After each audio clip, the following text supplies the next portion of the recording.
The Pacific morning hung heavy over Marine Corps Base Camp Pendleton, California. Salt air mixed with diesel fumes as hundreds of boots struck pavement in synchronized rhythm. It was 05:30 hours, and the pre-dawn darkness was just beginning to surrender to streaks of orange and purple along the eastern horizon. Captain Elena Vasquez stood at the edge of the massive parade ground, watching as 380 Marines assembled for what Intelligence Command had described as a routine inter-unit readiness formation. Her civilian clothes, dark jeans, a plain gray Henley, and worn hiking boots made her look more like a visiting contractor than what she actually was, which was exactly the point. She'd arrived at the base less than an hour ago, her credentials reviewed by a young lance corporal at the main gate, who had barely glanced at her face before waving her through. No salutes, no second looks, just another civilian with the right paperwork heading to just another meeting.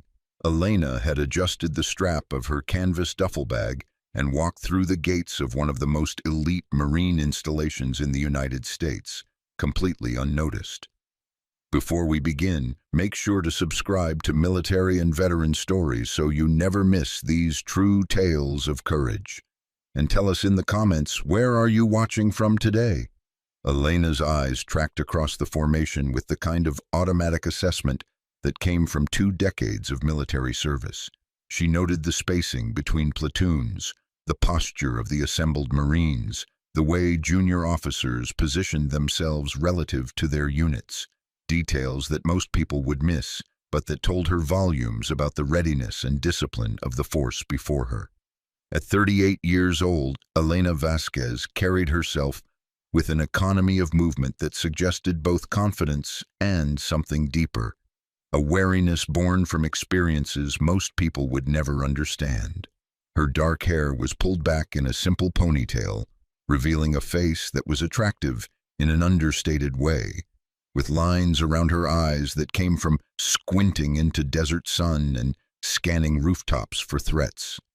What wasn't visible beneath her civilian clothes were the scars, the puckered tissue on her left shoulder where shrapnel from an IED had torn through muscle, the burn marks on her lower back from a helicopter extraction gone wrong, the surgical scar along her right forearm from a close-quarters confrontation in Fallujah that had ended with her and a Navy corpsman performing field surgery on each other while pinned down by enemy fire. Also not visible was the small tattoo just below her left collarbone, a stylized hawk in flight, wings spread, with the words Shadow 6 inscribed beneath it, in clean military lettering.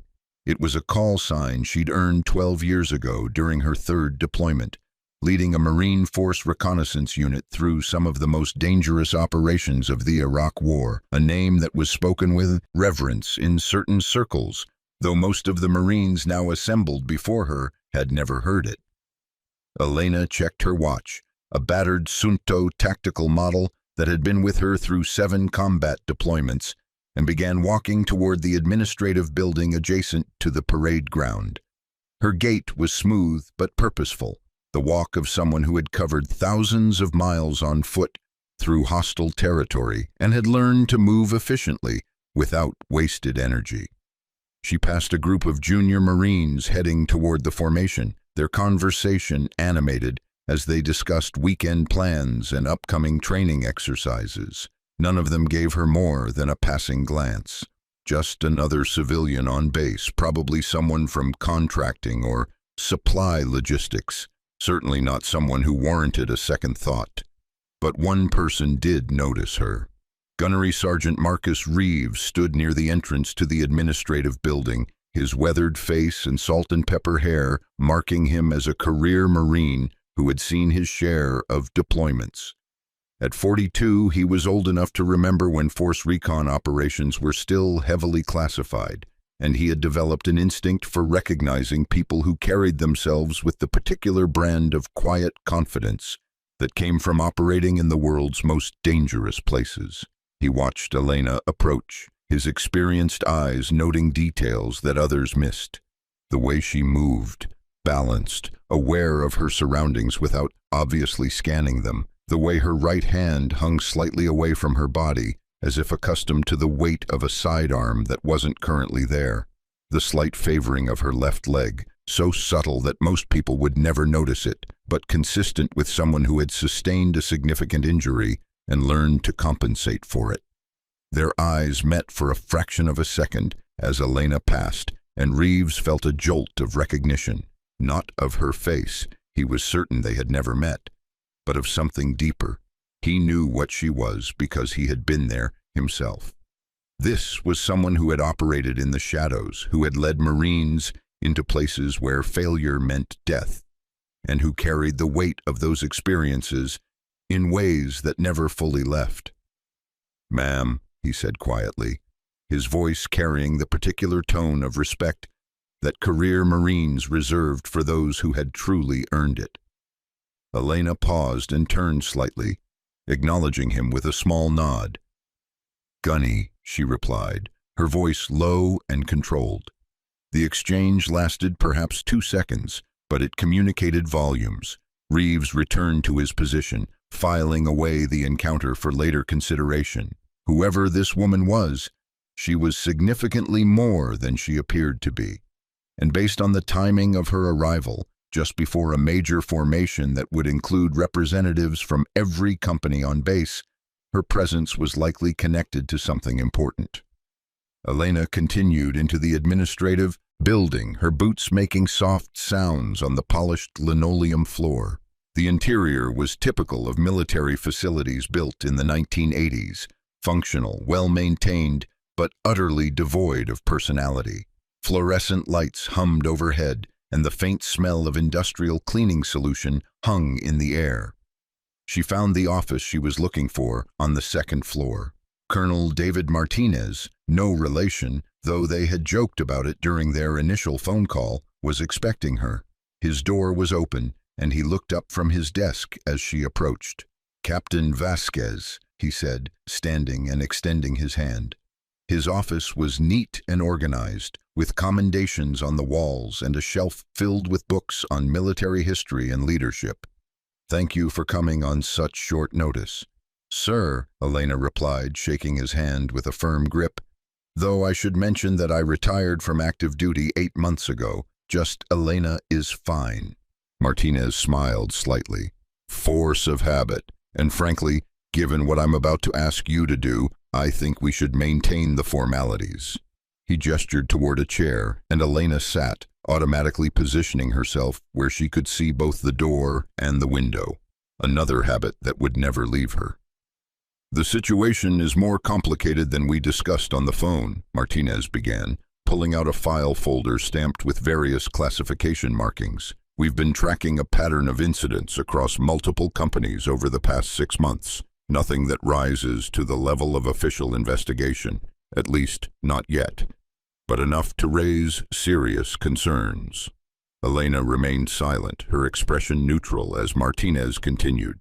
"Harassment of female Marines, undermining of female NCOs and officers, inappropriate comments that stay just below the threshold of actionable offenses. It's creating a toxic environment, and it's affecting unit readiness."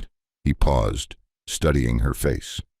"What concerns me most is that it seems coordinated, not officially, but there's a pattern suggesting that certain senior enlisted personnel are tacitly encouraging this behavior." "And you want me to observe," Elena said. It wasn't a question. "I want you to be present in civilian capacity during today's formation and the subsequent unit training exercises. I've arranged for you to have observer credentials as a leadership consultant from HQMC." Martinez used air quotes around the title. "Most of the Marines won't know who you are or why you're here. I want your honest assessment of what you see." Elena considered this for a moment. "And if I observe something that requires immediate intervention?" "Then you intervene," Martinez replied without hesitation.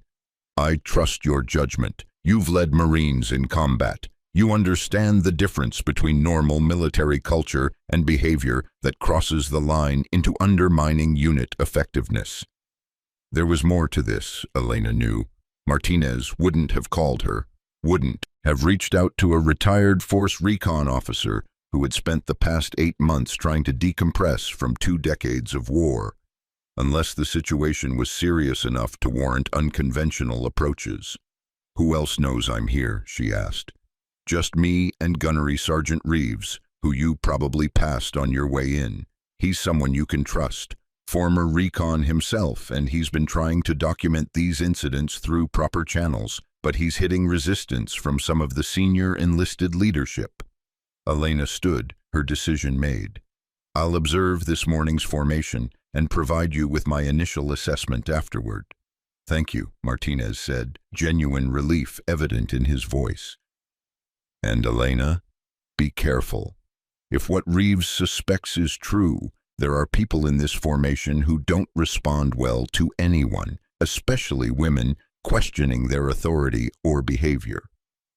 Elena's expression didn't change, but something flickered in her eyes. Something that spoke of nights in hostile cities, of close-quarters combat where hesitation meant death, of leading Marines through hell and bringing them home again. "Noted, sir," she said quietly. The parade ground was now fully illuminated by the rising sun as Elena made her way to the observation area Martinez had designated. It was positioned along the western edge of the formation, near where the company commanders would stand, giving her a clear view of the assembled Marines without being directly in their line of sight.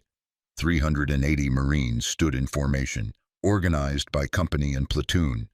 The precision was impressive, rows and columns aligned with the kind of exactness that only came from repetitive practice and strong NCO leadership. Morning light glinted off polished brass and spit-shined boots, but Elena's attention wasn't on the Marines standing at attention.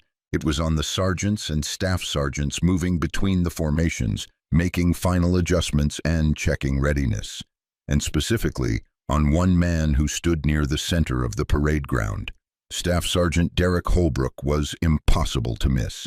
At 6'3" and carrying approximately 220 pounds of muscle, he had the physical presence of someone who had spent years in the weight room building the kind of body that intimidated through sheer mass. His uniform was perfect, his bearing was textbook Marine Corps, and his face carried the expression of someone who was absolutely certain of his place in the military hierarchy. What caught Elena's attention wasn't his physical presence. She had known plenty of large, physically impressive Marines who were also excellent leaders. What caught her attention was the way he interacted with the female Marines in his vicinity. As a young corporal walked past, a woman who couldn't have been more than 5'4", Holbrook made a comment that was too quiet for Elena to hear from her distance, but she could see the effect. The corporal's stride hitched, slightly her shoulders tensed and her face flushed, before she continued moving. The Marines standing near enough to have heard the comment reacted in various ways. Some looked uncomfortable, others smirked, none of them intervened. Elena's jaw tightened fractionally, but her expression remained neutral. She had seen this pattern before, in Iraq, in Afghanistan, in training environments throughout her career. The senior enlisted leader who used his physical presence and rank to create an atmosphere where inappropriate behavior was tolerated, even encouraged, because intervention carried social costs that most junior Marines weren't willing to pay. The formation was called to attention by the senior enlisted advisor, a master sergeant whose voice carried clearly across the parade ground. The assembled Marines snapped to attention with the precise synchronization that came from muscle memory, and the morning briefs began. Elena listened with half her attention, while the rest focused on observing interactions and body language throughout the formation. She noted which Marines stood with genuine confidence and which seemed tense. She watched how the female Marines positioned themselves, many of them slightly isolated from their male counterparts, creating invisible barriers that spoke volumes about the social dynamics within the units. Holbrook moved through the formation with the authority of his rank, ostensibly checking alignment and proper uniform standards, but Elena could see what he was actually doing. He stopped beside female Marines more frequently than male ones. His inspections of women took longer, and while his words were always technically appropriate, his tone and body language carried an undercurrent of something else: condescension, presumed authority that went beyond military rank into something more personal and problematic. When he stopped beside a lance corporal whose name tape read Chen, Elena was close enough to hear the exchange. "Uniform looks tight, Lance Corporal," Holbrook said, his voice carrying just loud enough for nearby Marines to hear. "Regulations specify that your blouse should fit appropriately. Might want to consider sizing up if your physical training is causing fit issues." The comment was technically about uniform standards, but the way he said it, with his eyes lingering on Chen's chest area, transformed it into something else entirely. Chen's face flushed red, but she maintained her position at attention and responded in the only way a junior enlisted Marine could when being addressed by a staff sergeant. "Yes, Staff Sergeant," she replied, her voice tight with controlled emotion.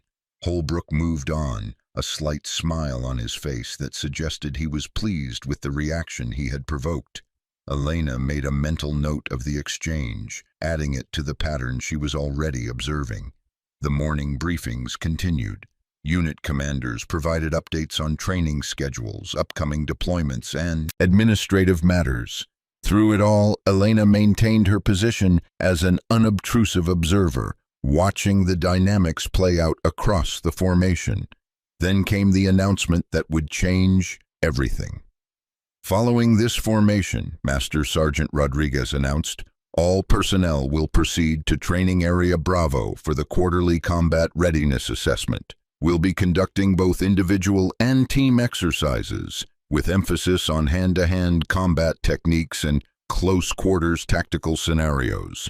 This assessment is mandatory for all personnel and will be factored into your annual fitness reports." The announcement created a ripple of conversation through the formation before discipline reasserted itself. Combat readiness assessments were serious business. They directly impacted promotion potential and assignment opportunities. Every Marine present knew that their performance over the next several hours would be carefully observed and documented. Elena saw Holbrook's smile widen slightly at the announcement. She had seen that expression before on the faces of bullies who had just been handed an opportunity to demonstrate their dominance under circumstances that gave them official sanction to be aggressive. As the formation was dismissed and Marines began moving toward the training area, Gunnery Sergeant Reeves appeared at Elena's side. "Did you see what I see?" he asked quietly, his eyes tracking Holbrook as the staff sergeant moved through the dispersing Marines. "I saw," Elena replied. "How long has this been going on?" 6 months officially, but probably longer. Holbrook transferred here from 29 Palms with excellent fitness reports and strong recommendations. It wasn't until he'd been here for a few weeks that I started noticing the pattern." Reeves paused. "He's careful. Never quite crosses the line far enough to justify official action. And he's cultivated relationships with enough senior enlisted personnel that any complaints get quietly discouraged." "Who has complained?" Elena asked. 3 female Marines in the past 4 months. 2 withdrew their complaints after being counseled by their immediate superiors about the potential impact on unit cohesion. The 3rd transferred to a different unit. Reeves's voice carried carefully controlled anger. "And before you ask, yes, I've documented everything and forwarded it through proper channels. The responses have been underwhelming." Elena was about to respond when movement near the front of the dispersing formation caught her attention.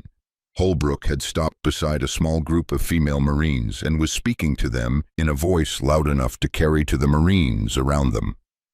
"Ladies, I hope you're ready for today's combat assessment," he said, his tone dripping with condescension. "I know close-quarters combat can be intimidating for some people. If you need to sit out the full contact portions, nobody will think less of you. Well, not much less anyway." The comment drew nervous laughter from some of the nearby male Marines and looks of discomfort from others. The female Marines he had addressed maintained their composure, but Elena could see the tension in their shoulders, the slight clenching of jaws that indicated controlled anger. One of them, a sergeant whose name tape read Williams, responded with carefully professional courtesy. "We'll be fine, Staff Sergeant. Same training, same standards as everyone else." Holbrook's smile took on an edge that was almost predatory. "Well, we'll certainly see about that, won't we, Sergeant? Talk is easy. Performance under pressure is what separates real Marines from people just wearing the uniform." The implication was clear, and it hung in the air like a challenge. Elena felt something shift in her chest, a familiar sensation that came before combat, before situations where violence became inevitable. She had felt it in Fallujah when her unit had been ambushed. She had felt it in the mountains of Afghanistan when her recon team had been compromised. And she was feeling it now, watching a senior enlisted Marine deliberately create a hostile environment for the female personnel under his authority. "I need to observe the training," Elena said quietly to Reeves. "Stay close. If I'm right about where this is heading, things might get complicated." Reeves nodded once, his expression grim. "Ma'am, if you don't mind me saying so, it's good to have someone here who understands what needs to be done." As they moved toward Training Area Bravo, Elena found herself automatically falling into the mental space that had kept her alive through 7 deployments. Heightened awareness, controlled emotions, readiness to respond to threats the moment they materialized. She had come to this base as an observer, asked to assess a situation and provide recommendations. But she was beginning to understand that observation alone might not be sufficient. Sometimes the only way to stop a pattern of abuse was to force it into the open, to create a confrontation that couldn't be ignored or quietly swept aside. The training area came into view, a large open space with marked sections for different types of combat exercises. Mats had been laid out for hand-to-hand training, dummy weapons were stacked for tactical scenario practice, and 380 Marines were assembling under the watchful eyes of their leadership, preparing for assessments that would test not just their physical skills, but their courage, their discipline, and their willingness to stand up for what was right, even when it carried personal costs. Elena Vasquez stood at the edge of that training area, watching the patterns unfold, and knew with absolute certainty that before this day ended, lines would be crossed, truths would be revealed, and consequences would be faced by people who had grown comfortable operating in spaces where accountability was conveniently absent. She just didn't know yet that she would be the catalyst for everything that was about to unfold. Training Area Bravo buzzed with controlled chaos as 380 Marines organized themselves into smaller groups for the various assessment stations. The morning sun had burned off the last of the coastal fog, leaving the air warm and thick with the smell of disturbed dust and military-grade sunscreen. Elena maintained her position near the observation area designated for visiting personnel and senior leadership. Her leadership consultant credentials gave her access to move freely throughout the training area, and she used that freedom to position herself where she could observe maximum activity while remaining unobtrusive. The first stations were standard combat fitness assessments, timed runs, obstacle courses, weapons handling drills. Elena watched with the practiced eye of someone who had both participated in and designed similar exercises. The Marines performed competently, their movements reflecting the muscle memory that came from repetitive training. But her attention kept returning to the hand-to-hand combat section, where Staff Sergeant Holbrook had positioned himself as the primary evaluator. It wasn't unusual for a senior enlisted Marine to oversee combat training, but the way Holbrook had specifically requested this assignment, according to what Reeves had quietly told her, suggested motivations beyond simple duty assignment. The hand-to-hand combat station operated on a rotation system. Marines would be paired with partners of roughly equal size and rank for controlled sparring exercises designed to demonstrate proficiency in basic defensive and offensive techniques. Each pair would perform their sequences while being evaluated by Holbrook and two junior NCOs assisting him. Elena noticed immediately that when female Marines approached the station, Holbrook's evaluation style changed. With male Marines, he was professional, providing technical feedback, correcting form, and offering constructive criticism. But when women stepped onto the mats, his commentary took on a different tone. "Make sure you really commit to that strike, Corporal," he called out to a female Marine practicing palm strikes with her partner. "I know you're worried about breaking a nail, but in actual combat, you won't have the luxury of holding back." The comment drew chuckles from some of the observing Marines. The corporal's face flushed, but she continued her exercise without responding. Elena noted that the woman's technique was actually quite good.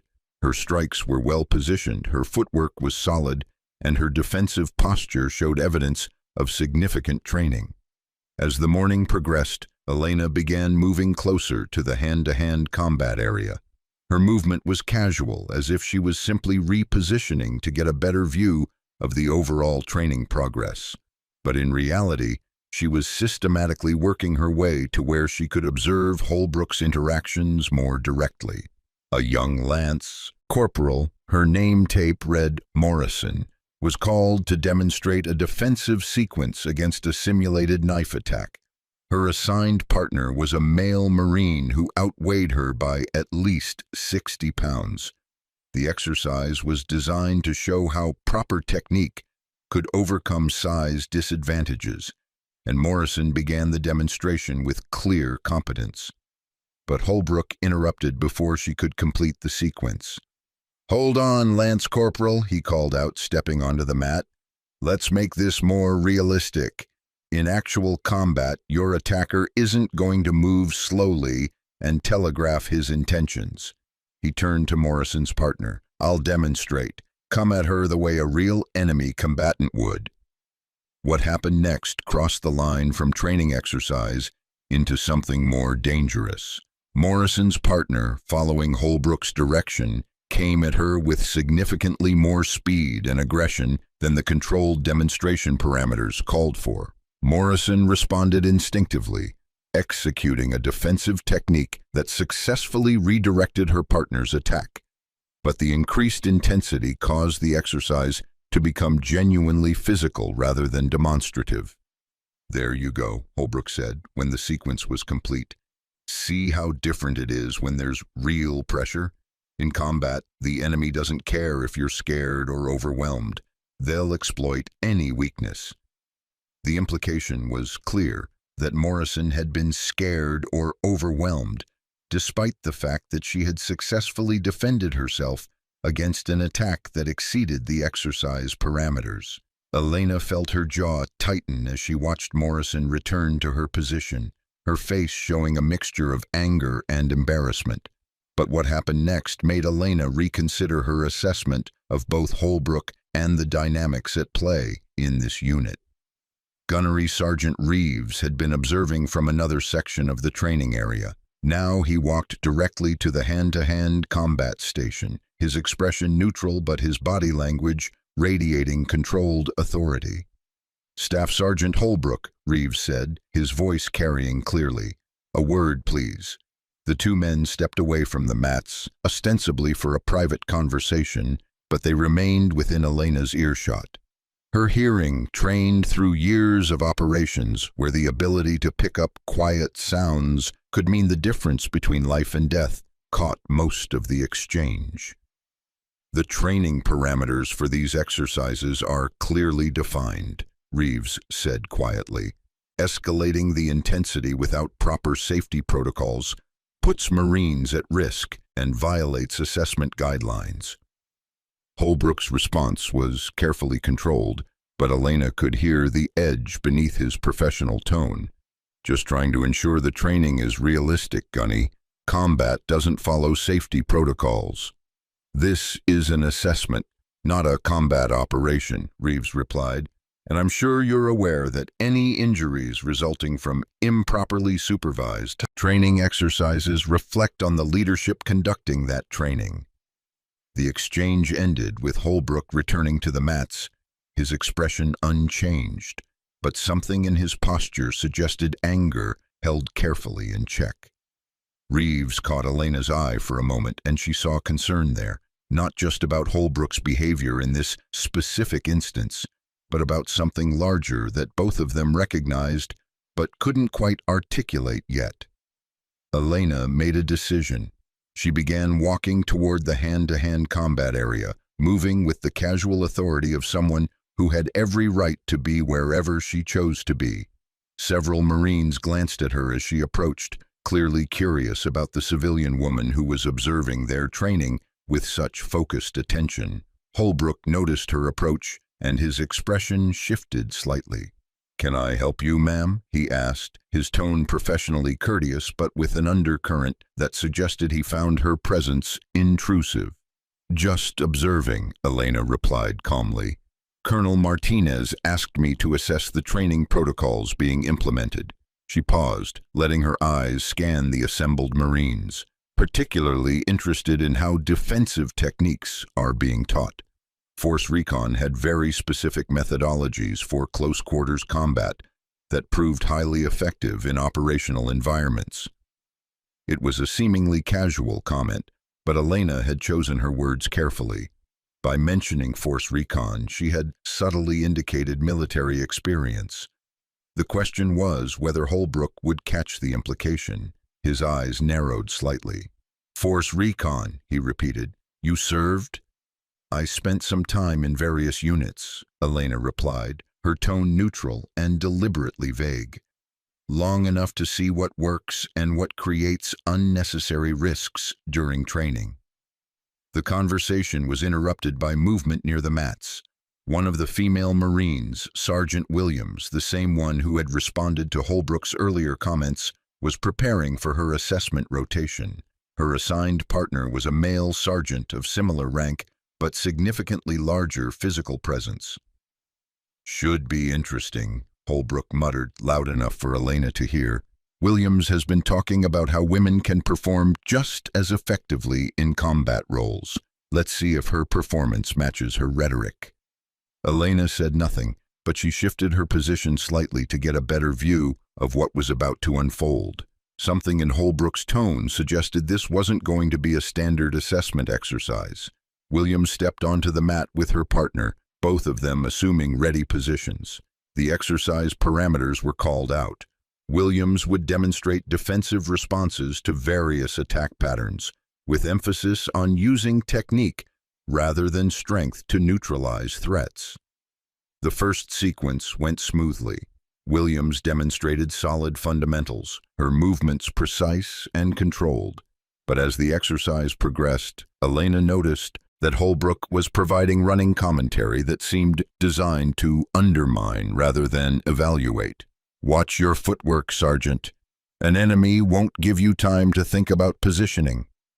That technique might work in a training environment, but combat situations require more decisive action. "Make sure you're committing fully. Half measures get people killed." Each comment was technically legitimate training feedback, but the accumulation and the tone created an atmosphere of constant criticism that didn't match how Holbrook had evaluated male Marines performing similar exercises.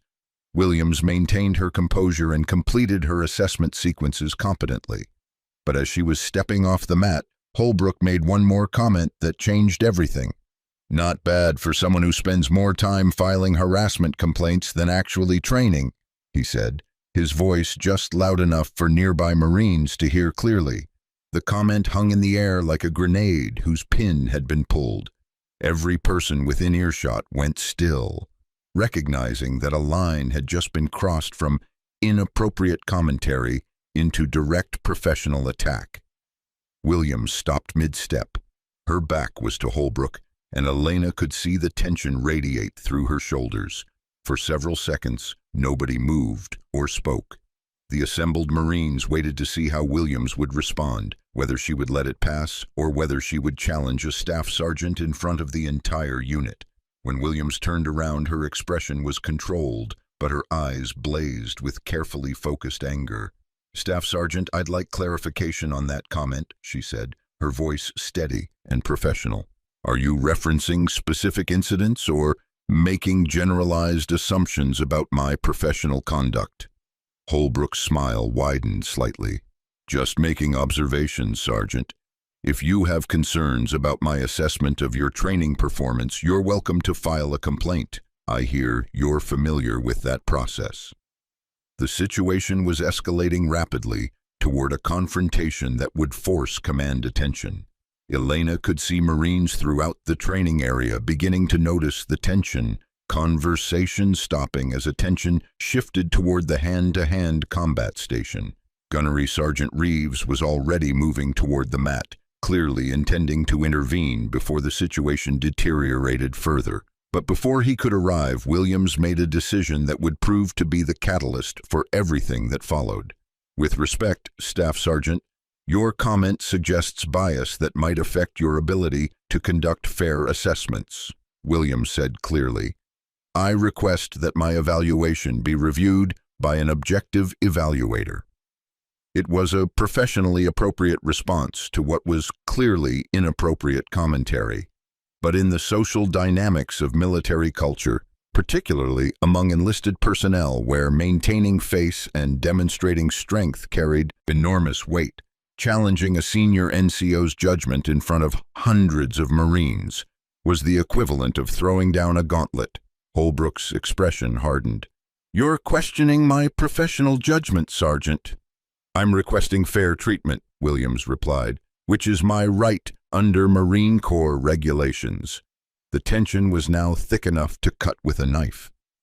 Elena watched the scene unfold, recognizing the pattern she had seen too many times before. A situation where a female Marine was being forced to choose between accepting inappropriate treatment or challenging authority in ways that would likely carry professional consequences, regardless of who was technically in the right. Then Holbrook made a decision that would prove to be catastrophic. Tell you what, Sergeant Williams, he said, his voice carrying across the now silent training area, since you're so confident in your combat abilities, how about a demonstration? You and me, full contact sparring. If you can hold your own for 2 minutes, I'll withdraw my comments and recommend you for advanced combat training. But when you can't, and we both know you can't, you publicly acknowledge that maybe you're not cut out for the same standards as your male counterparts. The challenge was wildly inappropriate. A staff sergeant challenging a sergeant to combat in front of hundreds of Marines wasn't training, it was bullying wrapped in official-sounding language. And Holbrook had structured it in a way that made Williams's refusal look like an admission of weakness. Elena felt something shift inside her chest. She had come here to observe, to assess, to provide recommendations through proper channels. But what was unfolding before her wasn't something that could be addressed through reports and policy adjustments. This was a moment where action was required, where silence or hesitation would constitute complicity. She stepped forward before Williams could respond to Holbrook's challenge. That won't be necessary, Elena said, her voice quiet but carrying clearly across the training area. I'll volunteer for your demonstration, Staff Sergeant. Every eye turned toward her. Holbrook looked momentarily confused, clearly not having expected intervention from the civilian observer. Williams's expression showed a mixture of surprise and concern. Reeves, who had been moving toward the mat, stopped with an expression that suggested he both understood what Elena was doing and was concerned about where this was heading. Ma'am, with all due respect, this is a Marine Corps training exercise, Holbrook said, recovering his composure. Civilians don't participate in combat assessments. I'm not just a civilian, Elena replied calmly. She reached up and pulled down the collar of her henley slightly, revealing the edge of the hawk tattoo and the words Shadow 6. And I think your demonstration would be more effective with someone who has relevant experience. The tattoo was only visible for a moment, but it was enough. Reeves's eyes widened slightly in recognition. A few of the senior enlisted Marines standing nearby went very still. Call signs weren't common knowledge, but Shadow 6 was different. It had been associated with classified force recon operations, significant enough that stories about them circulated in the communities where such things were discussed. Holbrook, however, either didn't recognize the significance or chose to ignore it. His expression showed irritation that his planned demonstration with Williams had been interrupted. "I appreciate the offer, ma'am, but I don't think," he began. "Are you declining a volunteer for your combat demonstration, Staff Sergeant?" Elena interrupted quietly. "I thought the whole point was proving that talk is easy and performance under pressure is what matters. Or does that only apply when you get to choose opponents you're confident you can dominate?" The challenge hung in the air, reversing the dynamic Holbrook had created with Williams. Now he was the one being forced to either accept or look like he was backing down in front of hundreds of Marines. His jaw tightened. 2 minutes, controlled contact, standard force recon, close quarters combat rules, he said. "And when this is over, maybe you'll understand why proper chain of command and professional boundaries exist for good reasons." Elena simply nodded and stepped onto the mat.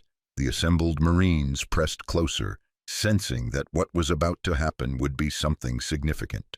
Reeves positioned himself where he could intervene if necessary, though his expression suggested he wasn't entirely certain intervention would be needed, or even possible once things began. As Elena and Holbrook took positions facing each other on the mat, 380 Marines held their collective breath, waiting to see what would happen when someone finally stood up to a bully who had grown comfortable operating without consequences. None of them, not even Elena herself, could have predicted just how quickly and dramatically the situation was about to resolve itself, or how the lessons learned in the next few minutes would reverberate through the Marine Corps for years to come. The training mat seemed to shrink as Elena Vasquez and Staff Sergeant Derek Holbrook faced each other. Around them, 380 Marines had stopped their individual exercises entirely, forming a dense circle that pressed inward with the magnetic pull of witnesses to something they instinctively knew would be significant. The morning sun beat down on Training Area Bravo, but the heat radiating from the assembled bodies created its own microclimate. Sweat beaded on faces, breath was held. Every eye locked onto the two figures on the mat, the massive staff sergeant in perfect uniform and the unassuming woman in civilian clothes who had just challenged him in a way that couldn't be ignored or deflected. Gunnery Sergeant Reeves stood at the edge of the mat, his hand resting near the radio on his belt. He had seen enough combat to recognize when a situation was balanced on a knife's edge, and every instinct told him that what was about to unfold would either resolve a toxic pattern that had been poisoning this unit for months or would explode into something that would require immediate command intervention. Sergeant Williams remained frozen where Holbrook's challenge had left her, her face showing a complex mixture of emotions: anger at being put in an impossible position, concern about what the civilian woman was about to face, and something else. A flicker of hope that maybe, finally, someone was going to hold Holbrook accountable for behavior that had been tolerated for too long. Elena stood in a relaxed, ready position, her weight balanced evenly on both feet, her hands loose at her sides. To the untrained observer, she looked almost casual, as if she were waiting for a bus rather than preparing for a physical confrontation. But anyone who had spent time in combat would recognize the posture. Economical, centered, with no wasted tension in muscles that might need to move explosively in any direction. Holbrook, by contrast, had assumed the aggressive stance of someone confident in their physical superiority. At 6'3" and 220 pounds of muscle, he had approximately 8 inches and 70 pounds on Elena. His shoulders were squared, his fists were clenched, and his expression carried the particular arrogance of someone who had never encountered a situation where size and strength hadn't been sufficient to establish dominance. "Standard Force Recon Close Quarters Combat Rules," Holbrook announced loudly enough for the surrounding Marines to hear clearly. 2 minutes, controlled contact, no strikes to throat or groin, taps out when necessary. He paused, his eyes running over Elena's smaller frame with barely concealed condescension. You sure you want to do this, ma'am? There's no shame in acknowledging physical limitations. Elena's expression didn't change. I'm sure, she said quietly. Whenever you're ready, Staff Sergeant. One of the junior NCOs who had been assisting with the combat assessments stepped forward to act as timekeeper. On my mark, he called out, pulling out his stopwatch. 3, 2, 1, begin. What happened in the first 5 seconds would be analyzed and discussed in Marine Corps training facilities for years to come. Holbrook moved forward immediately, using his size advantage to close distance and establish physical dominance. His approach was textbook for someone who had learned to fight primarily against opponents of similar size. He led with his left shoulder, intending to use his mass to drive Elena backward while his right hand positioned for a controlling grab. It was a technique that would have been effective against most opponents. But Elena Vasquez had not spent 12 years leading force reconnaissance operations by fighting the way her opponents expected. As Holbrook committed to his forward rush, Elena did something that appeared almost casual, but was actually the result of thousands of hours of training in multiple martial arts disciplines. She stepped slightly to her left, not a large movement, perhaps 6 inches, while simultaneously rotating her torso. The result was that Holbrook's shoulder rush, which should have connected with solid mass, instead found empty air. His momentum carried him forward, slightly off balance. Not dangerously so. Holbrook was too well trained to fully commit to an attack that left him vulnerable, but enough that his weight was distributed forward on the balls of his feet rather than centered over his stance. Elena's response was instantaneous and precisely calibrated.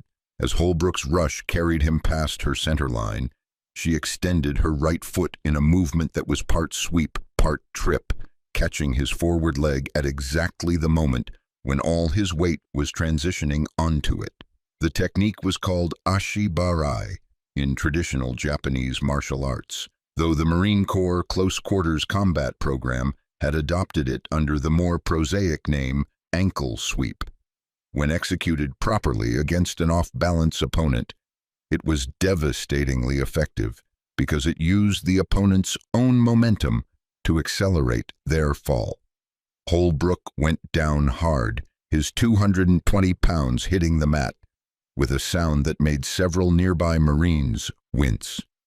But Elena wasn't celebrating or gloating. She simply reset to her ready position and waited for him to stand, her breathing still controlled and even. The assembled Marines erupted in a mixture of gasps and exclamations. This wasn't what anyone had expected. The civilian woman who barely came up to Holbrook's shoulder had just put him on the mat in the first 5 seconds of their confrontation. Holbrook's face flushed red as he pushed himself up. The fall had been embarrassing but not particularly painful. The mats were designed to absorb impact, but his ego had taken damage that went far deeper than any physical injury. Lucky timing, he muttered, loud enough for nearby Marines to hear. His tone suggested he was trying to convince himself as much as his audience. Elena said nothing. Her expression remained neutral, almost gentle, as she waited for Holbrook to fully regain his feet and prepare for the next exchange. When Holbrook moved again, his approach was different. He had learned from the first exchange that straightforward rushes wouldn't work against someone with Elena's footwork and timing. This time he came forward more cautiously, his hands up in a proper defensive guard, looking for an opening to establish a clinch where his size and strength advantages would be most effective. For several seconds they circled each other, Holbrook probing with feints and partial commitments, trying to draw Elena into a response that would create an opening. But Elena's movement remained economical and controlled, her feet gliding across the mat with the smooth efficiency of someone who had trained so extensively that proper footwork had become unconscious. Then Holbrook made his mistake. Frustrated by his inability to create an opening through technique, he relied on what had always worked for him before: raw aggression.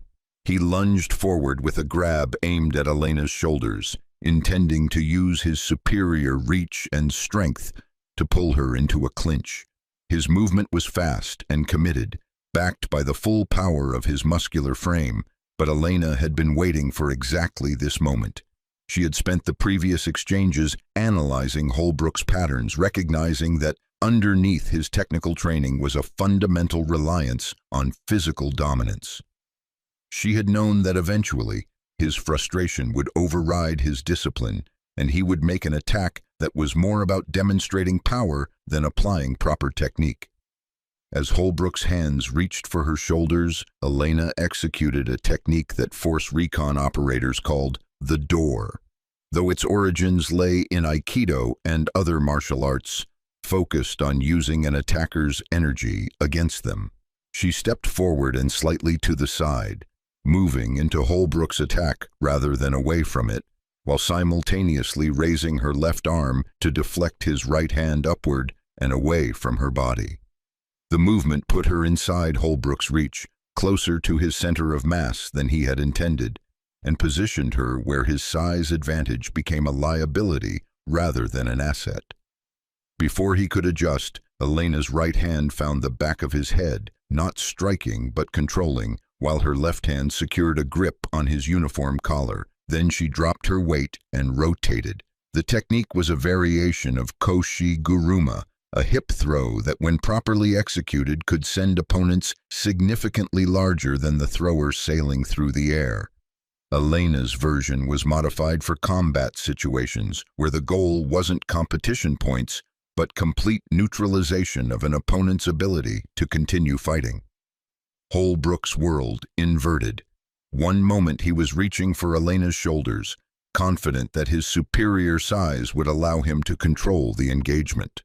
The next moment his feet left the mat, as Elena's hip became a fulcrum that levered his entire body weight up and over in a rotation that defied his attempts to counter or adjust. He landed on his back with enough force to drive the air from his lungs in an explosive grunt that was audible to everyone in the watching circle. The impact would have been seriously injurious on concrete or hard-packed earth, but the training mat absorbed just enough force to leave him winded and stunned, rather than unconscious. The assembled Marines stood in shocked silence. In less than 30 seconds of actual engagement, the civilian woman had put Staff Sergeant Holbrook on his back twice, demonstrating a level of technical proficiency that most of them had only seen in advanced combat instructors. Elena stepped back and reset to her ready position, waiting once again for Holbrook to recover. Her breathing was still controlled, with no signs of the exertion that should have come from throwing a man 70 pounds heavier than herself. Her expression remained calm and almost compassionate, showing no hint of triumph or satisfaction. Holbrook lay on the mat for several seconds longer than was strictly necessary, his chest heaving as he tried to process what had just happened. His entire worldview, built on the foundation that size and strength were the determining factors in physical confrontations, had just been shattered in front of hundreds of his peers. When he finally pushed himself to his feet, his face had gone from red to a deeper, more dangerous shade. His eyes held something that several of the watching Marines recognized with growing alarm. Holbrook was no longer thinking about controlled training exercises or maintaining professional standards. His ego had been damaged too severely for rational decision-making. "Again," he snarled, his voice tight with barely controlled rage. Gunnery Sergeant Reeves stepped forward, sensing that the situation was about to cross from training demonstration into something more dangerous. "Staff Sergeant, I think we've seen enough to—" "I said again," Holbrook snapped, cutting off Reeves without taking his eyes off Elena. "We've still got 90 seconds on the clock. She wants to prove women can handle themselves in combat?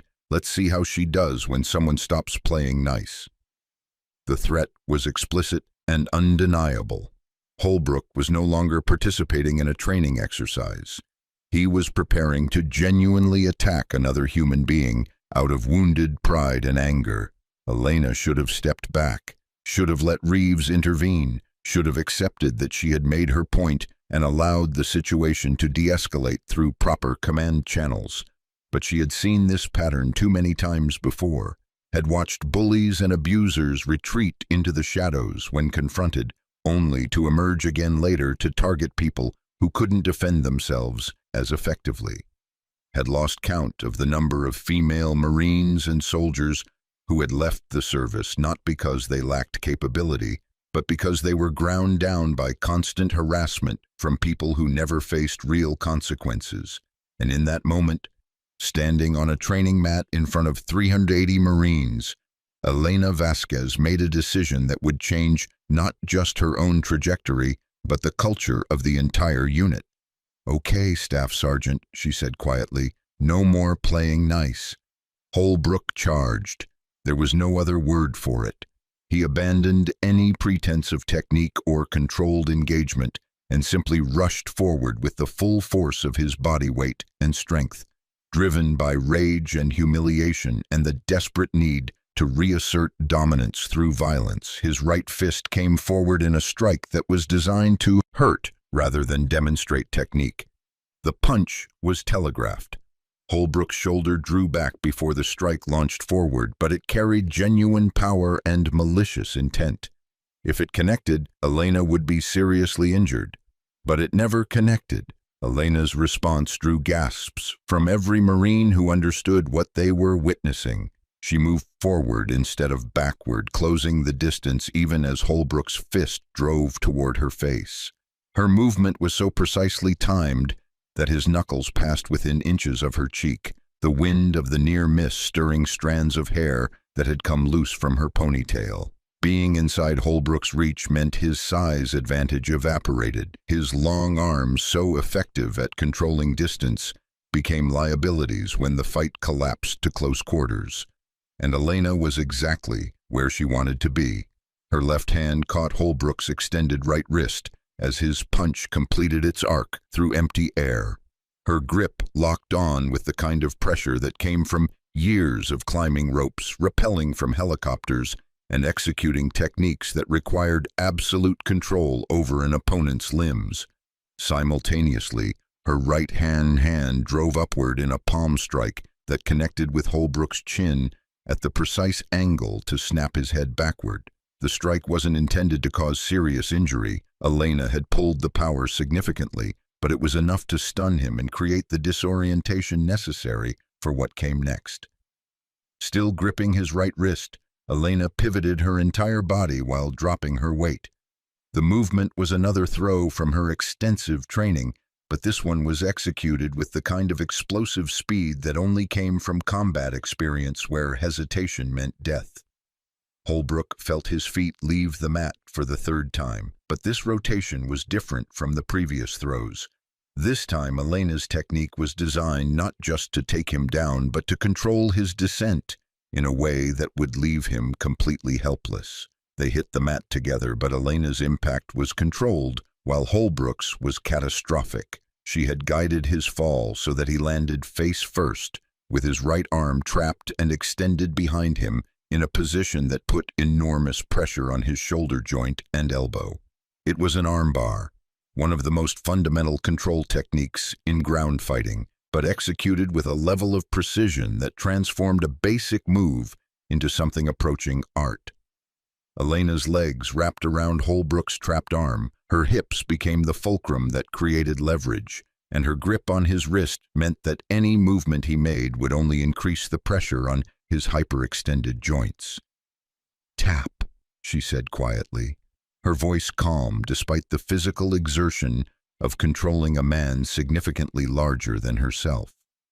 Holbrook's response was exactly what Elena had expected from someone whose ego couldn't accept defeat. Instead of tapping to acknowledge the submission and end the exercise, he tried to power his way out of the technique. He pushed up with his free left arm, attempting to use his core strength to escape the position. The attempt was doomed from the start. Armbar submissions were designed precisely to neutralize strength advantages by creating leverage that physics made inescapable.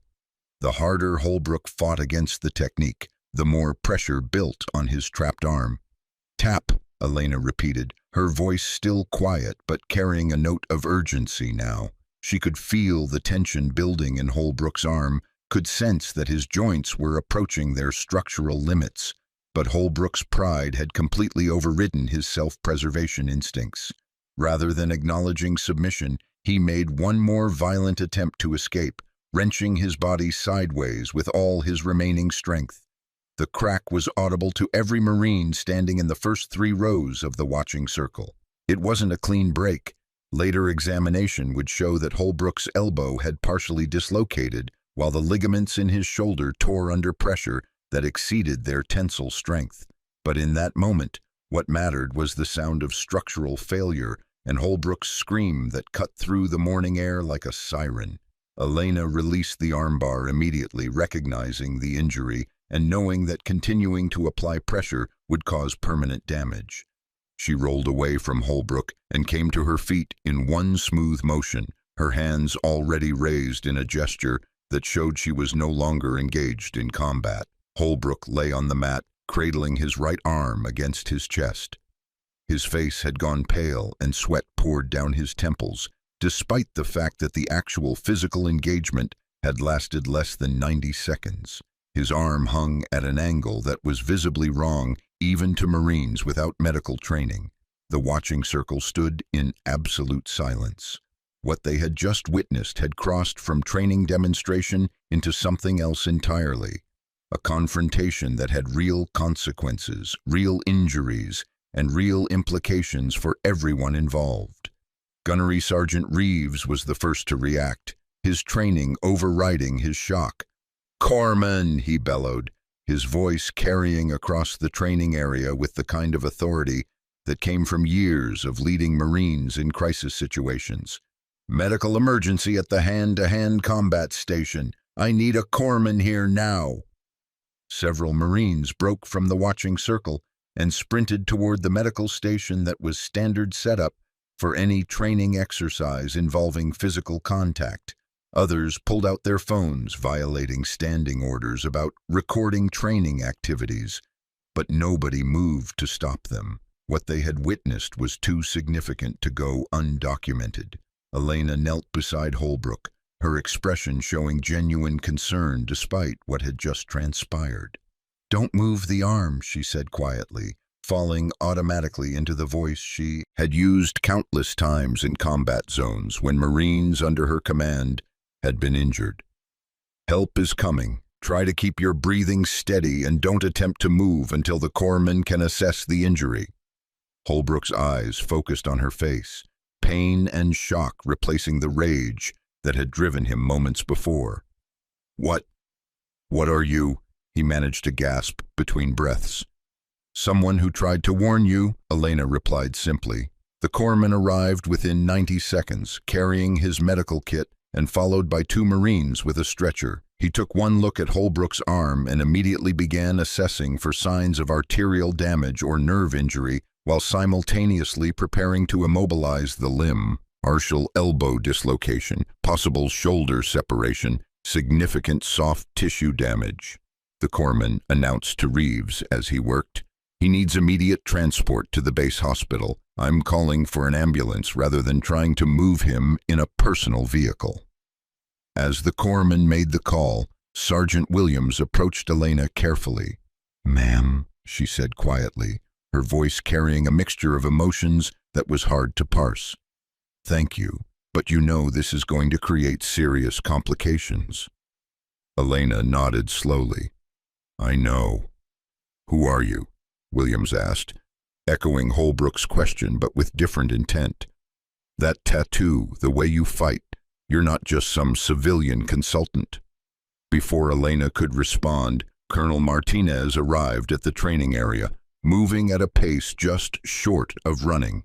His face showed the kind of controlled alarm that came from receiving emergency notifications about incidents during routine training exercises.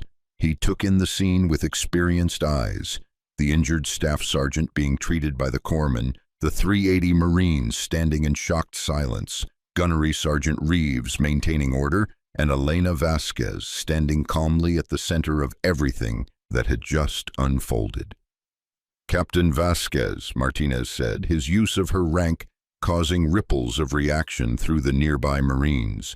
"My office, immediately." "Yes, sir," Elena replied. She turned to Reeves.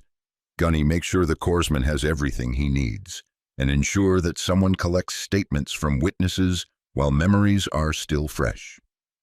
Reeves nodded, recognizing the implicit instruction to document what had actually happened before the narrative could be shaped by people with interests in presenting particular versions of events. As Elena followed Colonel Martinez away from the training area, she could hear the explosion of conversation from the assembled Marines, hundreds of voices all trying to process what they had witnessed and what it meant. She had come to this base as an observer. She had stayed in the shadows, gathering information and preparing to make recommendations through proper channels. But sometimes proper channels moved too slowly. Sometimes the only way to force change was to drag toxic patterns into the light where they couldn't be ignored or quietly managed. And sometimes the cost of taking action was accepting that your own life was about to become significantly more complicated. Elena had known all of this when she stepped onto that mat. She had weighed the costs and made her decision. Now she would face the consequences, whatever they turned out to be. Behind her, the ambulance arrived to transport Staff Sergeant Holbrook to the hospital, where doctors would work to repair his damaged arm, and where he would begin to understand that his career in the Marine Corps had just ended in the most public way possible. And ahead of her, Colonel Martinez walked with the rigid posture of a commanding officer who had just watched a carefully controlled observation turn into an incident that would require immediate reporting up the chain of command and would likely attract attention from far beyond Camp Pendleton. The crisis had arrived. The patterns that had festered in the shadows had been forced into the light, and now everyone involved would have to face the consequences of what had been revealed. Colonel Martinez's office felt smaller than it actually was, the walls seeming to press inward as he stood behind his desk, hands flat on its surface, his expression unreadable. Elena sat in the chair across from him, her posture relaxed but attentive, waiting for the explosion she knew was coming. For 30 seconds, Martinez said nothing.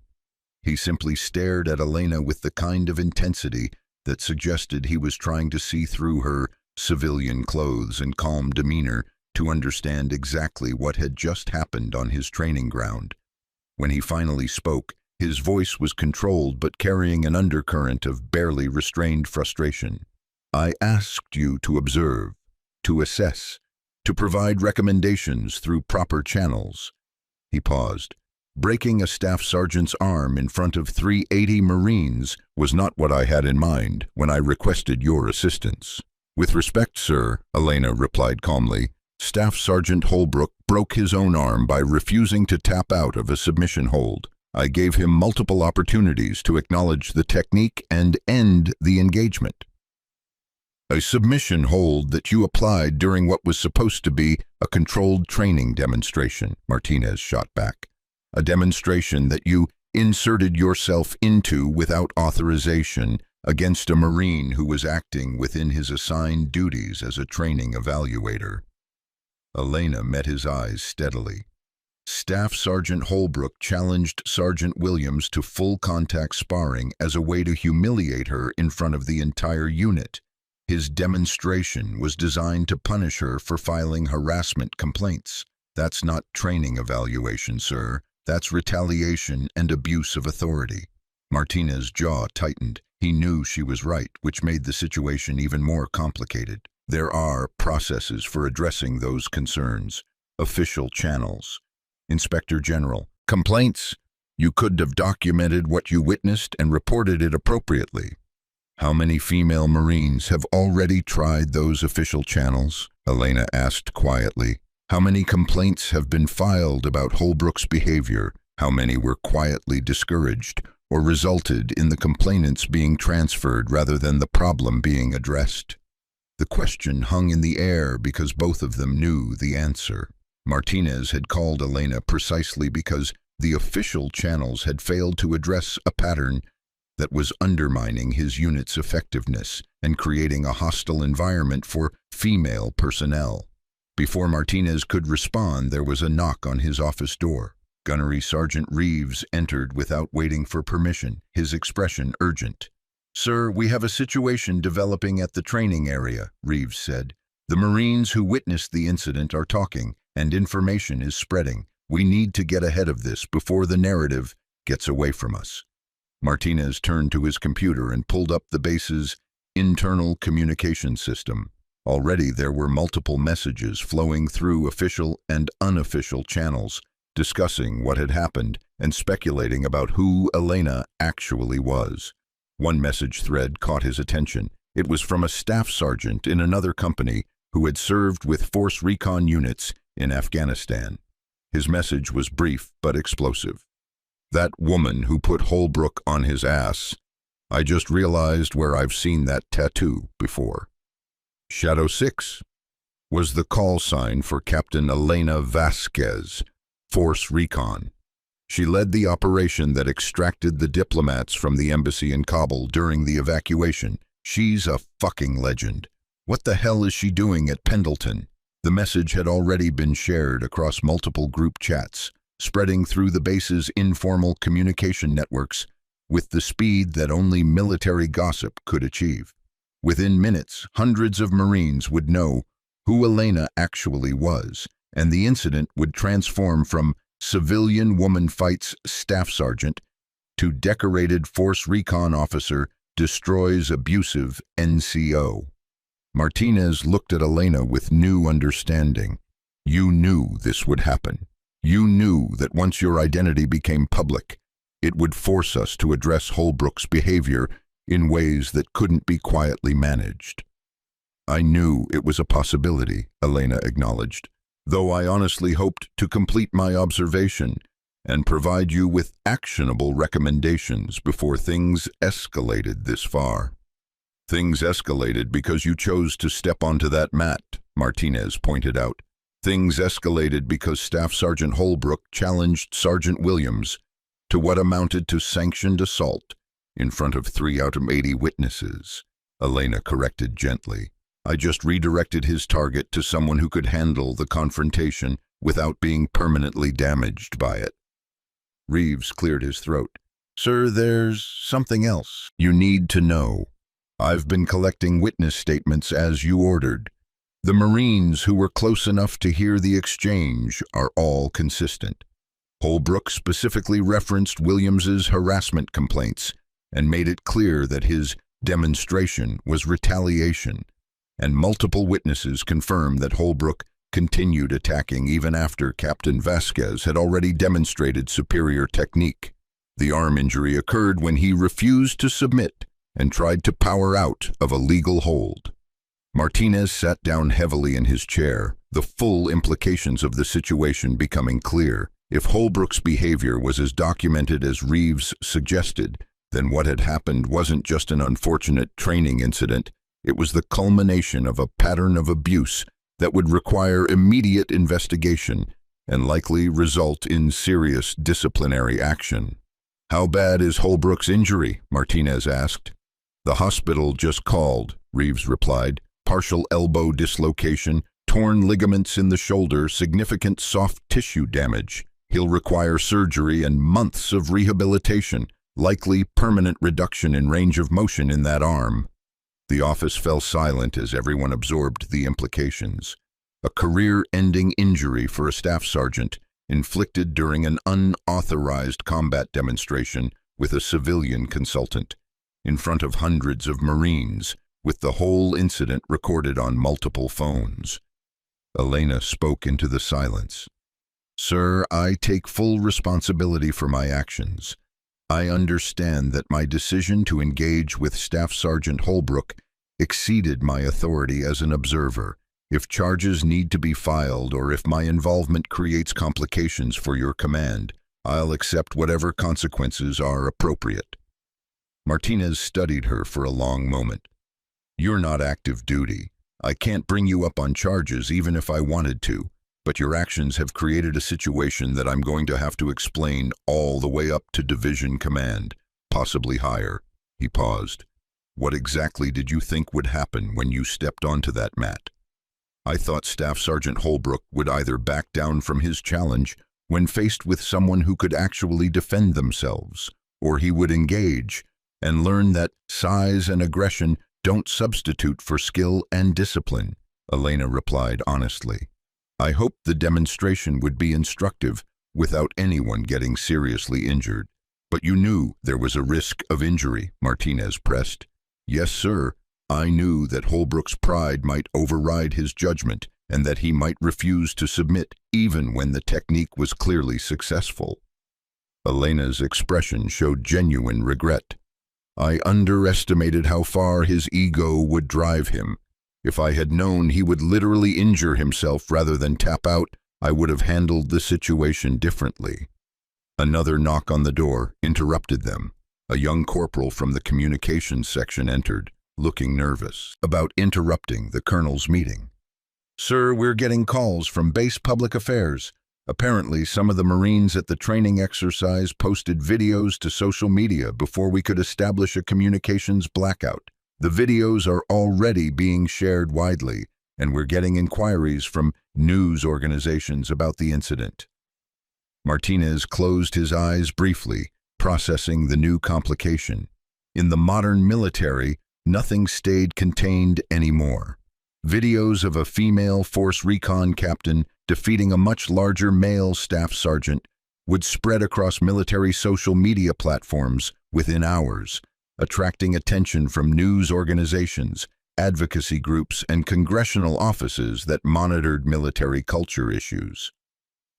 "Get me the public affairs officer," Martinez ordered, "and start drafting a statement that addresses the incident without prejudicing any potential investigation." The corporal saluted and departed quickly. Martinez turned back to Elena and Reeves. "All right, here's how this is going to proceed. Gunny, I need you to collect formal statements from every Marine who witnessed the incident. I want detailed accounts of what Holbrook said to Sergeant Williams, how the demonstration was initiated, and what happened during the actual engagement. Make it clear that this is an official investigation and that accurate testimony is expected." "Yes, sir," Reeves replied. "Captain Vasquez," Martinez continued, "you're going to provide a complete written statement about what you observed during your time on base, why you chose to intervene, and exactly what happened during your engagement with Holbrook. Leave nothing out. This needs to be thorough enough to withstand scrutiny from investigators and possibly congressional staffers."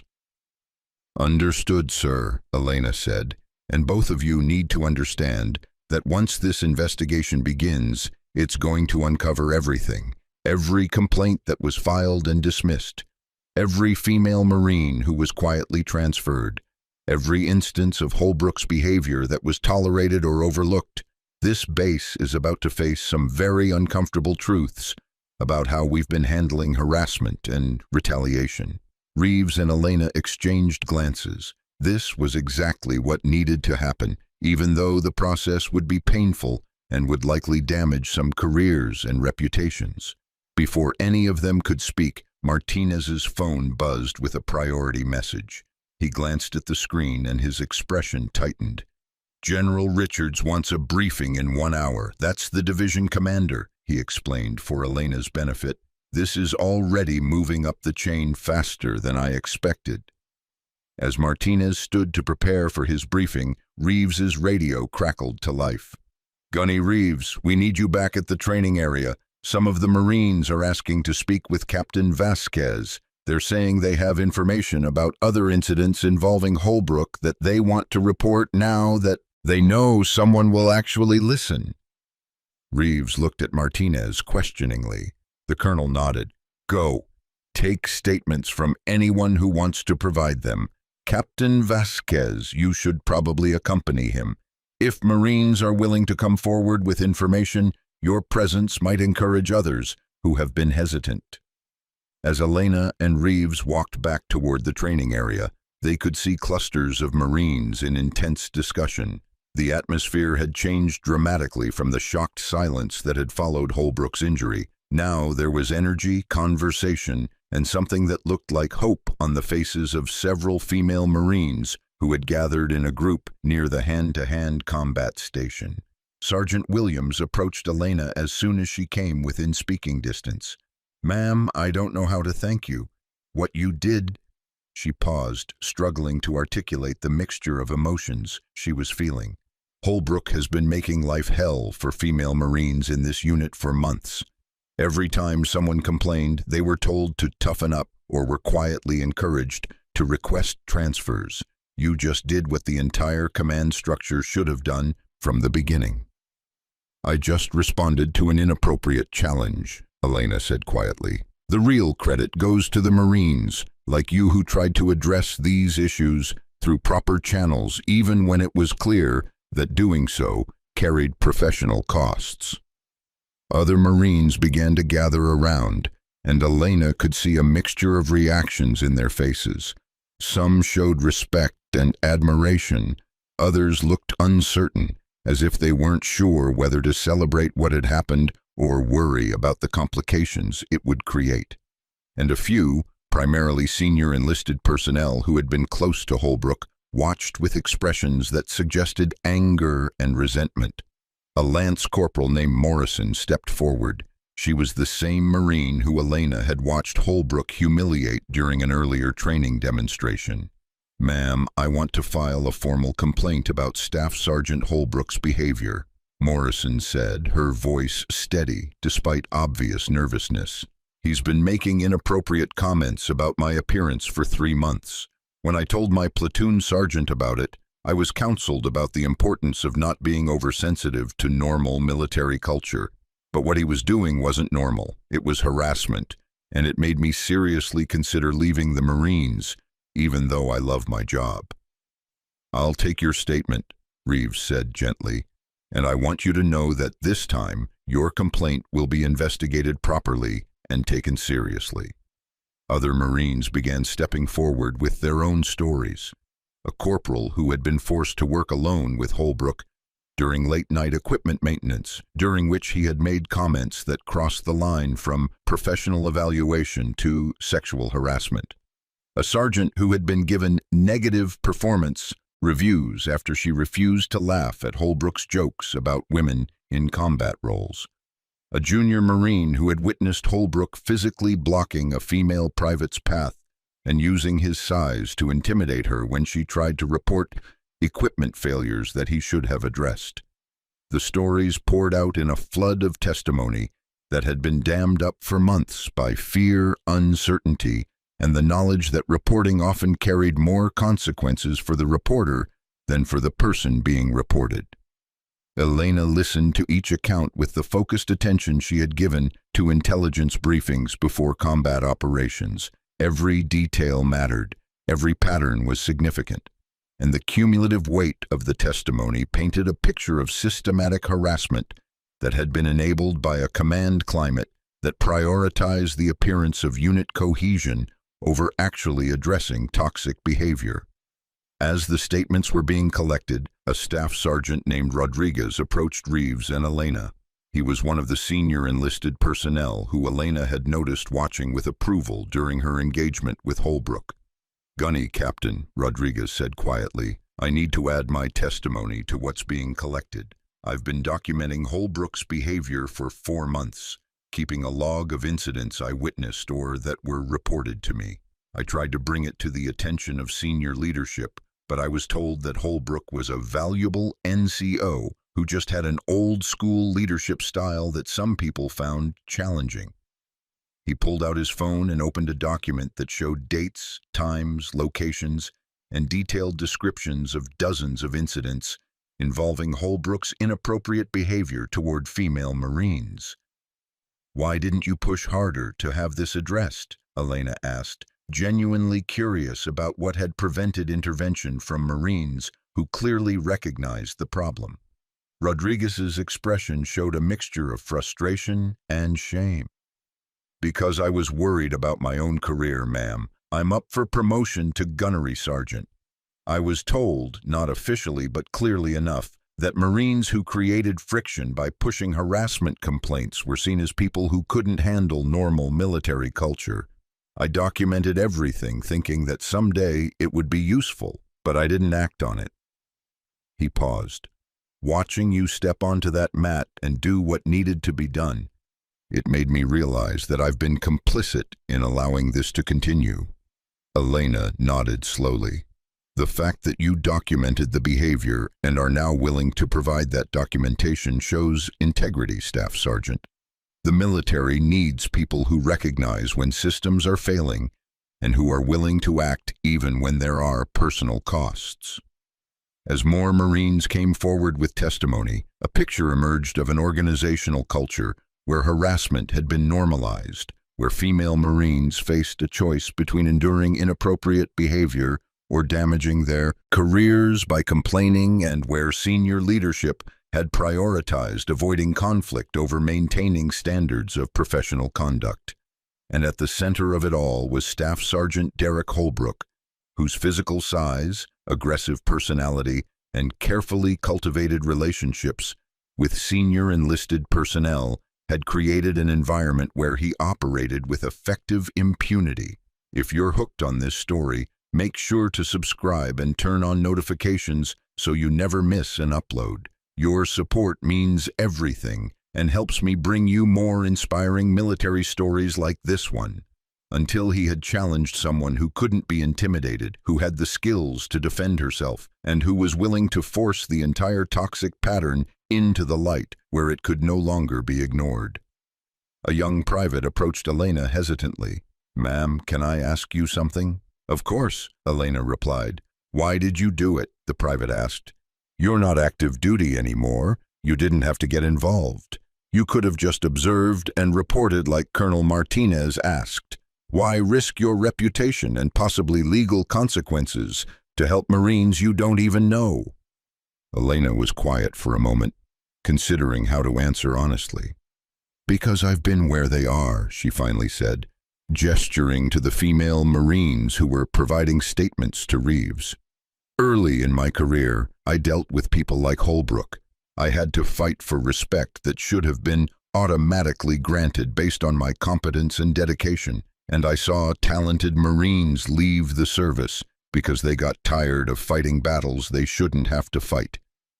She paused, her eyes distant with memories of combat zones and training grounds, of leading Marines into danger and bringing them home, of earning respect the hard way and watching others do the same. The Marine Corps is stronger when every Marine is evaluated based on their actual performance rather than irrelevant characteristics, Elena continued. When we allow people like Holbrook to create toxic environments, we lose good Marines and we undermine our own effectiveness. So when I saw a chance to address that pattern in a way that couldn't be ignored or quietly managed, I took it. The private nodded slowly, processing Elena's words. Around them, the gathering of Marines had grown to include nearly 100 personnel, all of them drawn by the knowledge that something significant was happening, that a pattern was being broken, and that the base's culture was about to fundamentally change. News of Elena's identity had spread throughout the formation. Marines who had served in Afghanistan or Iraq recognized the name Shadow 6 and understood what it represented. Word spread that the civilian woman who had defeated Holbrook wasn't just some random observer, but a decorated force recon officer who had led classified operations and earned the respect of every Marine who had served under her command. The realization transformed the narrative.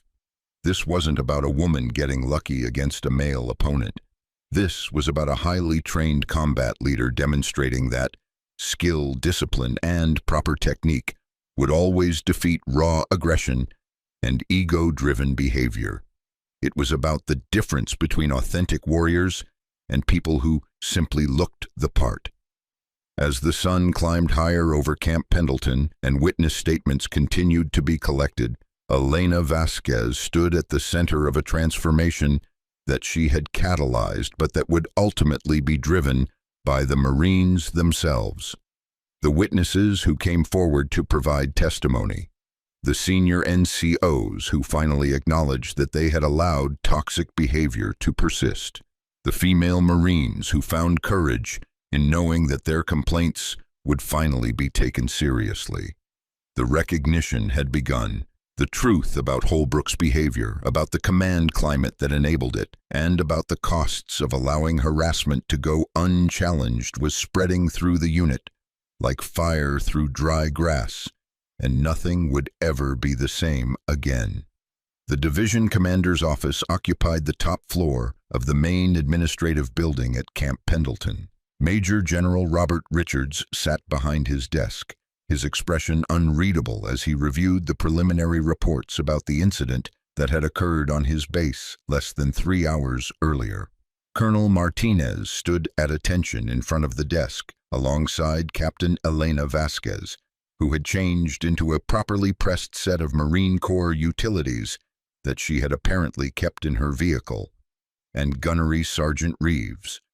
"Let me make sure I understand this correctly," General Richards said, his voice carrying the particular tone of a senior officer who was trying to maintain composure in the face of an incident that threatened to become a public relations nightmare. A retired force recon captain brought to this base as a civilian observer engaged in full contact combat with one of my staff sergeants during a training exercise, resulting in career-ending injuries to said staff sergeant.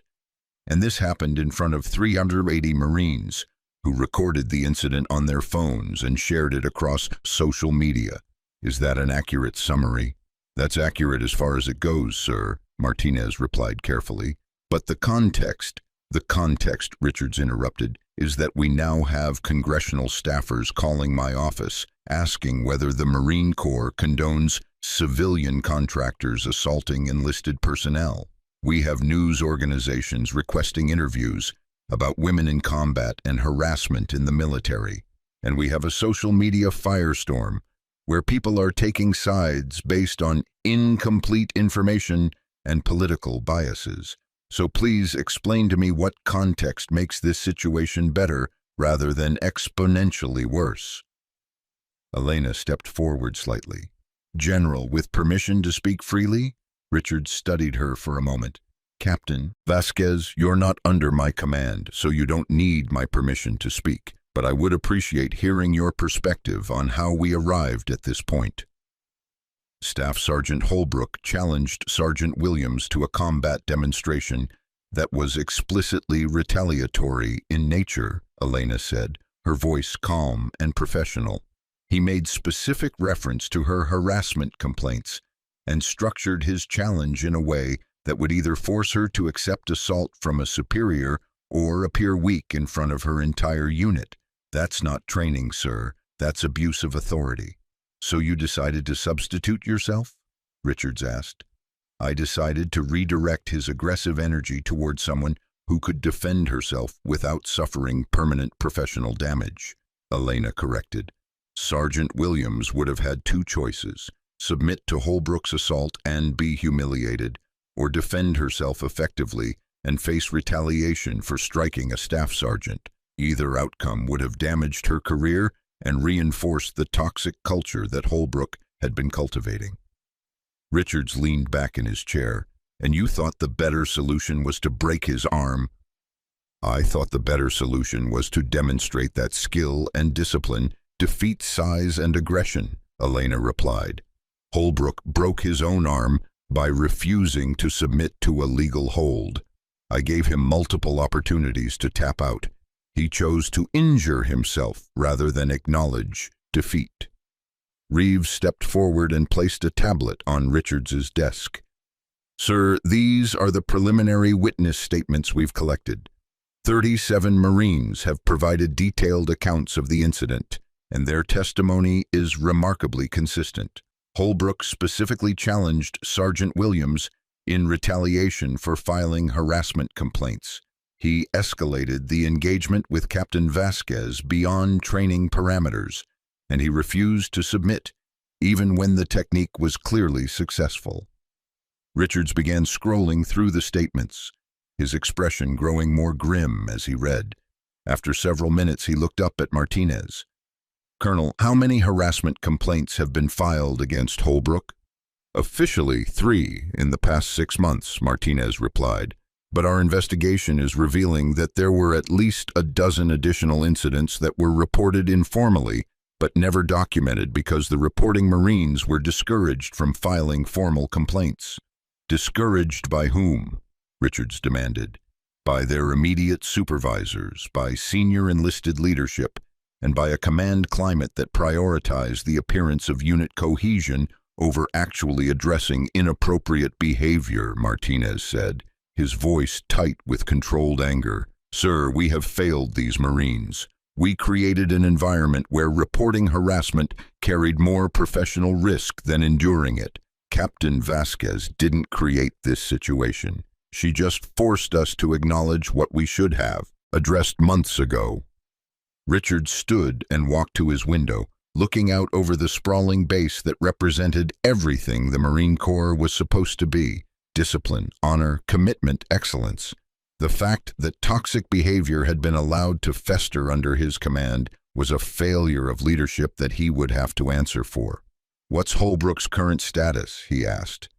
"Surgery completed successfully," Reeves replied, "but the orthopedic surgeon's preliminary assessment is that he'll have permanent limitations in range of motion and strength in that arm.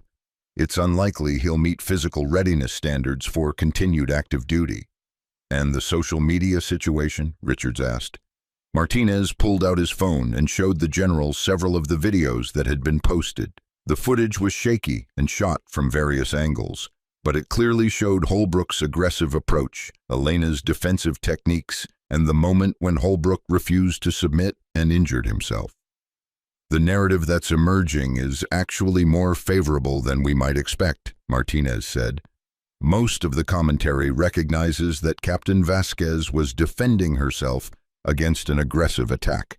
The fact that her identity as a decorated Force Recon officer has been confirmed is lending credibility to her actions." Richards watched the videos with the careful attention of someone who understood that these images would be analyzed by military historians, congressional oversight committees, and advocacy organizations for years to come. "Captain Vasquez," he said finally, "walk me through exactly what happened, from the moment you arrived on base to the moment Holbrook was injured. Leave nothing out." For the next 20 minutes, Elena provided a detailed account of everything she had observed and experienced. She described Holbrook's interactions with female Marines during the formation. She explained her decision to intervene when he challenged Williams. She walked through each exchange during the combat demonstration, explaining the techniques she had used and why Holbrook's responses had escalated the situation. Throughout her account, Elena took responsibility for her decisions while also making clear that those decisions had been driven by Holbrook's behavior and the command climate that had enabled it. When she finished, Richard sat in silence for several moments, processing everything he had heard. "Colonel Martinez," he said finally, "you're going to initiate a comprehensive investigation into the command climate in your units, with specific focus on how harassment complaints have been handled. I want documentation of every incident that was reported, formally or informally, and I want to know why appropriate action wasn't taken." "Yes, sir," Martinez replied. "You're also going to conduct mandatory training for all personnel on proper harassment reporting procedures, bystander intervention, and the professional standards we expect from Marines at all ranks." "Understood, sir." Richards turned to Elena. "Captain Vasquez, I'm going to be honest with you. Your actions have created significant complications for this command. We're going to face questions from congressional staffers, inquiries from Inspector General investigators, and intense scrutiny from advocacy organizations monitoring military culture." "I understand, sir," Elena said quietly. "But," Richards continued, "your actions have also forced us to confront failures in leadership and command climate that we should have addressed months ago. You did what our own systems failed to do. You held someone accountable for behavior that undermines unit effectiveness and violates the values we claim to represent." He stood and extended his hand to Elena. "Thank you for your service to the Marine Corps, Captain, past and present."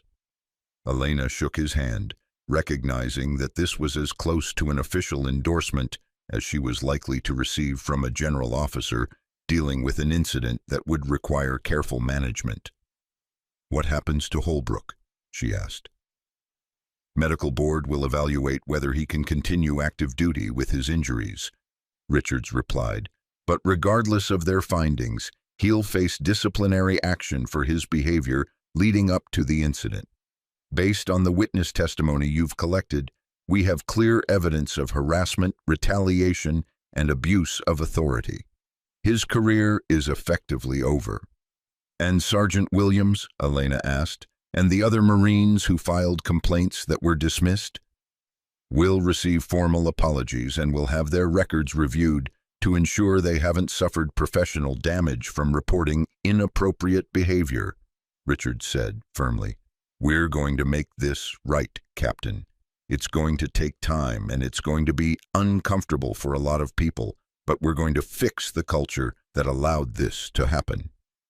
As the meeting concluded and Elena prepared to leave the general's office, Reeves caught her attention. "Ma'am, there's something you should see," he said quietly, gesturing toward the window. Elena looked down at the parade ground below and saw something that made her pause. Hundreds of Marines had assembled, not in formal formation but in organic groups that had gathered spontaneously. Many of them were female Marines, but there were just as many men, all of them engaged in intense conversations about what had happened and what it meant. "Word has spread throughout the entire base," Reeves explained. "Marines are talking about command climate, about harassment, about the difference between legitimate leadership and toxic behavior. You've started conversations that should have happened years ago." Elena watched the Marines below, recognizing that what she was seeing represented something more significant than any single incident or investigation. This was a cultural shift beginning to take hold, driven by Marines themselves, who had finally seen that speaking up and demanding better could lead to actual change rather than just personal costs. "The hard part is just beginning," Elena said quietly. "Cultural change doesn't happen overnight. There will be resistance from people invested in the old ways. There will be setbacks and failures, but at least now the conversation is happening openly." As Elena left General Richards' office and walked through the base toward her vehicle, Marines she passed began to recognize her. Some snapped to attention and offered salutes, technically inappropriate for a retired officer in civilian clothes, but carrying genuine respect. Others simply nodded acknowledgement, and several female Marines approached to thank her quietly for doing what others had been afraid to do. The verification was complete. The truth about Holbrook's behavior, about the command climate that had enabled it, and about Elena's identity and capabilities was now documented, witnessed, and undeniable. The videos circulating on social media provided visual proof. The witness statements provided detailed testimony, and the general's acknowledgement that systems had failed represented official recognition that change was necessary. But Elena knew that documentation and acknowledgement were just the beginning. The real test would come in the days and weeks ahead, when the Marine Corps would have to demonstrate whether this incident represented a turning point or just another temporary disruption in patterns that would reassert themselves once attention moved elsewhere. As she drove away from Camp Pendleton that afternoon, Elena's phone buzzed with a text message from Colonel Martinez. "General Richards wants to know if you'd be willing to work with our command team on developing better training protocols and reporting procedures. Paid consulting position, official capacity. Interested?" Elena pulled over and sat in her vehicle, looking out at the Pacific Ocean visible in the distance. She had left active duty 8 months ago, exhausted from 2 decades of combat and ready for peace. The last thing she had expected was to be drawn back into military culture change work. But she thought about Sergeant Williams and Lance Corporal Morrison and the dozens of other Marines who had finally found the courage to report behavior that had been damaging them and their units. She thought about the young Marines watching to see whether the Corps would actually follow through on promises of cultural change or whether this would be just another round of empty rhetoric. And she made her decision. Yes, when do we start? 3 days after the incident, Elena Vasquez returned to Camp Pendleton wearing Marine Corps utilities, with her captain's bars properly affixed and her service ribbons displayed in the configuration she had earned through 7 combat deployments. The transformation from unassuming civilian observer to uniformed officer created visible reactions from every Marine she passed. Colonel Martinez had requested her presence for what he described as an all-hands formation, mandatory attendance for every Marine in the units involved in the training incident. The formation was scheduled for 800 hours on the same parade ground where everything had begun, and as Elena walked toward the assembly area, she could feel the weight of hundreds of eyes tracking her movement. The morning air carried the same salt-tinged quality as it had 3 days earlier, but the atmosphere was completely different. Then she had moved through the base unnoticed, just another civilian in the background. Now every Marine present knew exactly who she was, what she had done, and what her presence represented. Gunnery Sergeant Reeves met her at the edge of the parade ground. He stood at attention and offered a crisp salute that Elena returned with equal precision. "Morning, Gunny," she said quietly. "How's the mood?" "Mixed, ma'am," Reeves replied honestly. "Most of the Marines are supportive. They see what happened as accountability that was long overdue. But there's a contingent of senior enlisted personnel who are angry about what they see as outsider interference with unit business." He paused. "And there's been some backlash against the Marines who provided statements. Nothing overt enough to be actionable, but the social pressure is real." Elena nodded grimly. This was exactly what she had expected. Cultural change always provoked resistance from people invested in the old patterns, and that resistance often targeted those brave enough to speak up first. "Have you documented the backlash?" she asked. "Every instance," Reeves confirmed, "and Colonel Martinez has made it clear that retaliation against witnesses will be treated as a separate offense worthy of serious disciplinary action. But we both know there are subtle ways to make life difficult that don't leave obvious evidence." As they talked, Marines continued to assemble on the parade ground. Elena watched the formations take shape with the practiced eye of someone who had led similar assemblies dozens of times.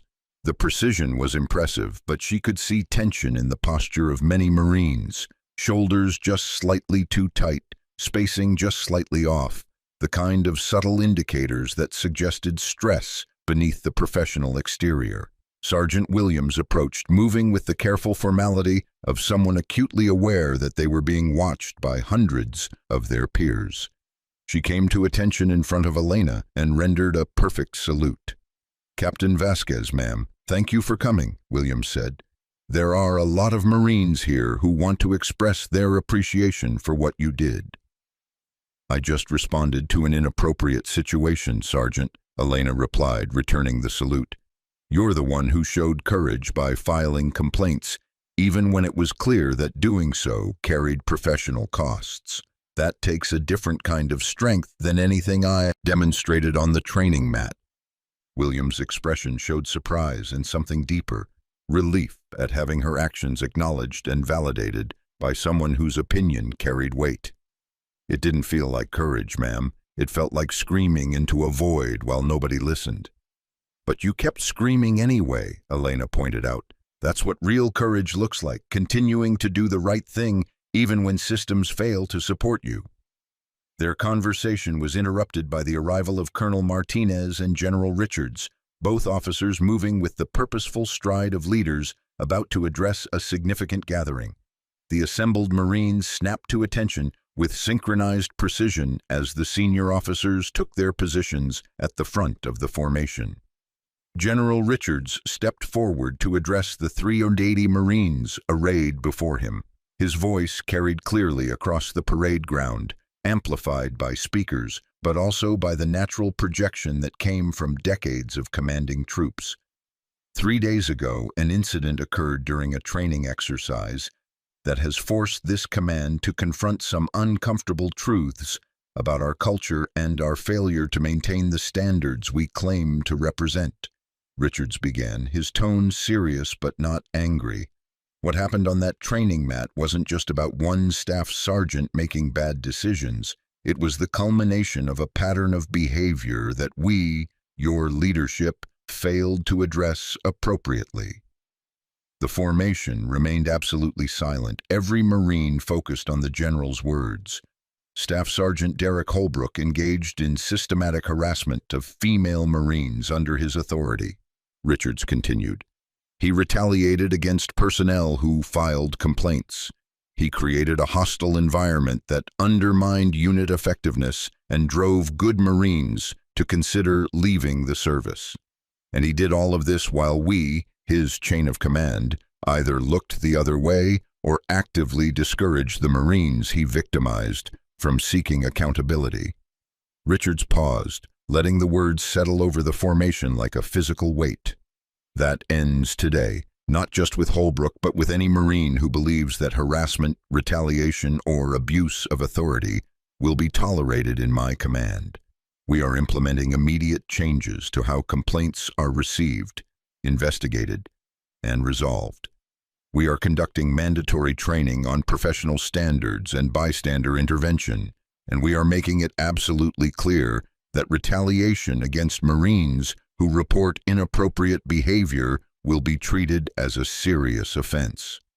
The general turned slightly, gesturing toward Elena. Captain Elena Vasquez is a retired Force Recon officer who served with distinction in 7 combat deployments.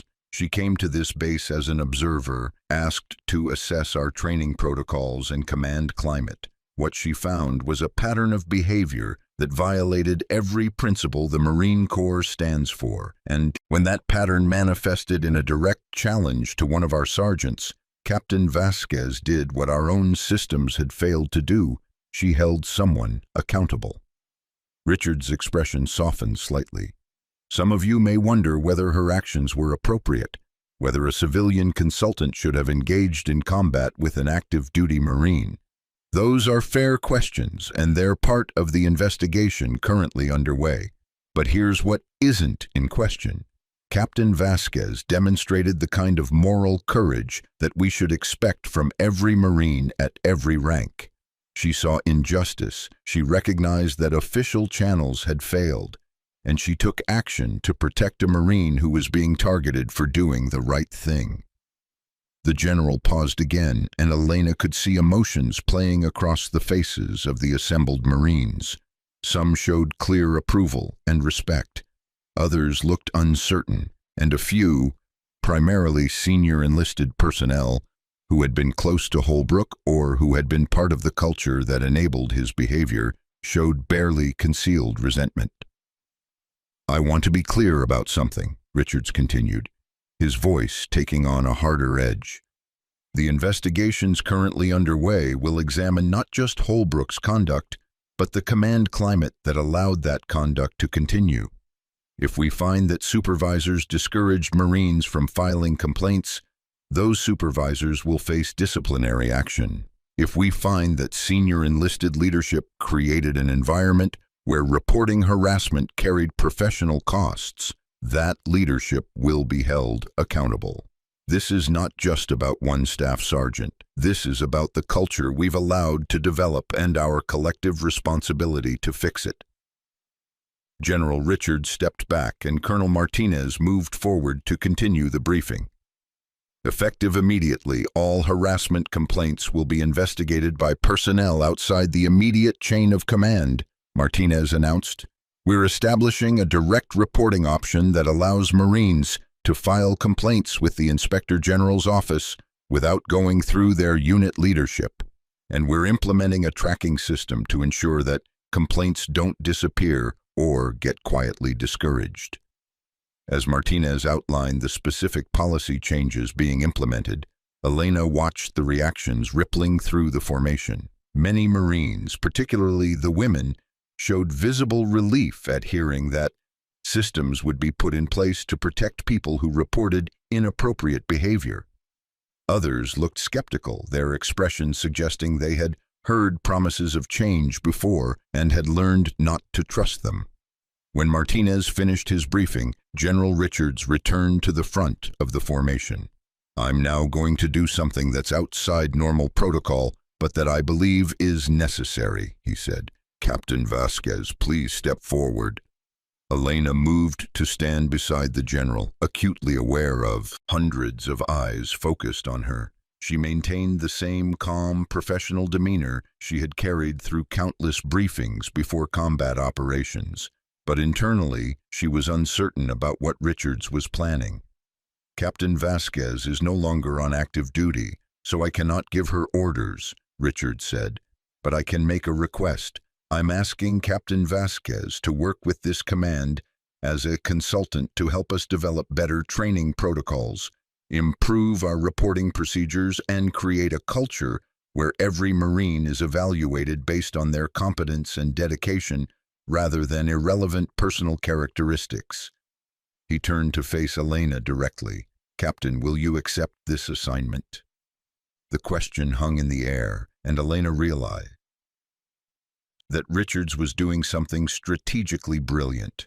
By making the request publicly in front of the entire formation, he was accomplishing several objectives simultaneously. He was demonstrating visible commitment to change. He was lending his authority to Elena's actions, and he was making it clear that the investigation of the incident would not result in her being quietly pushed aside while the Corps returned to business as usual.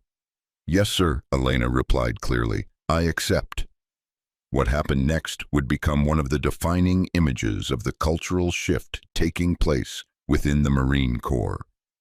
Gunnery Sergeant Reeves was the first. He stepped forward from his position at the edge of the formation, came to rigid attention facing Elena, and rendered the most precise salute Elena had seen in her entire career.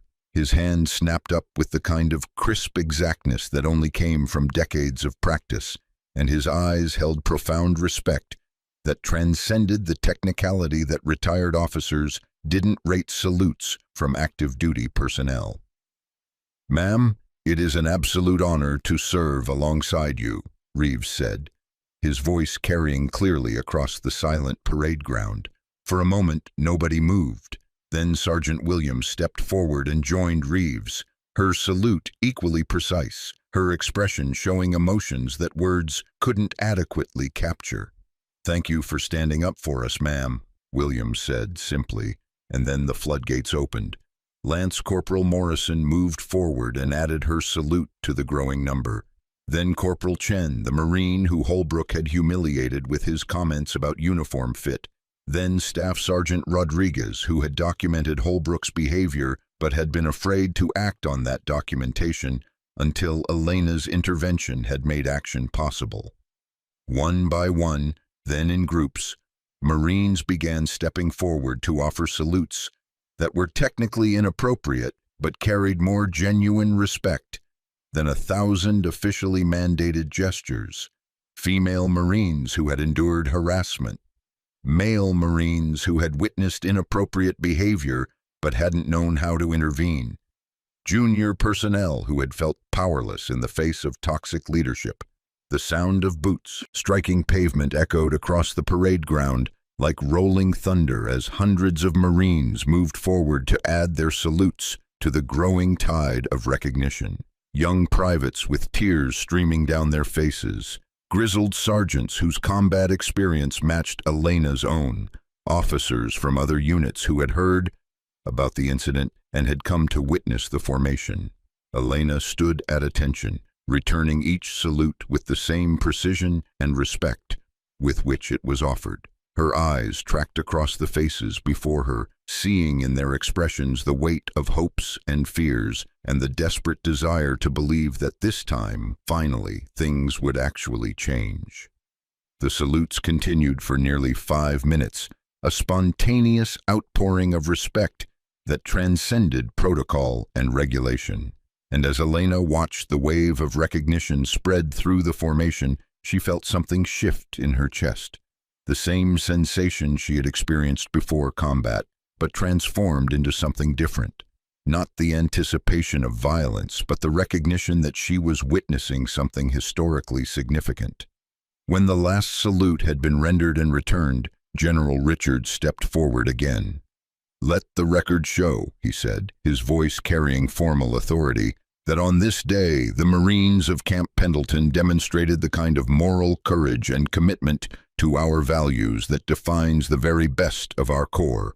We have confronted uncomfortable truths, we have acknowledged failures in leadership, and we have committed ourselves to building a culture worthy of every Marine who serves." He paused, scanning the formation with the experienced eye of a commander who understood exactly what he was seeing. "Now get to work making that commitment a reality." Dismissed. The formation broke up slowly, Marines dispersing toward their duty stations, but moving with a different energy than they had carried 3 days earlier.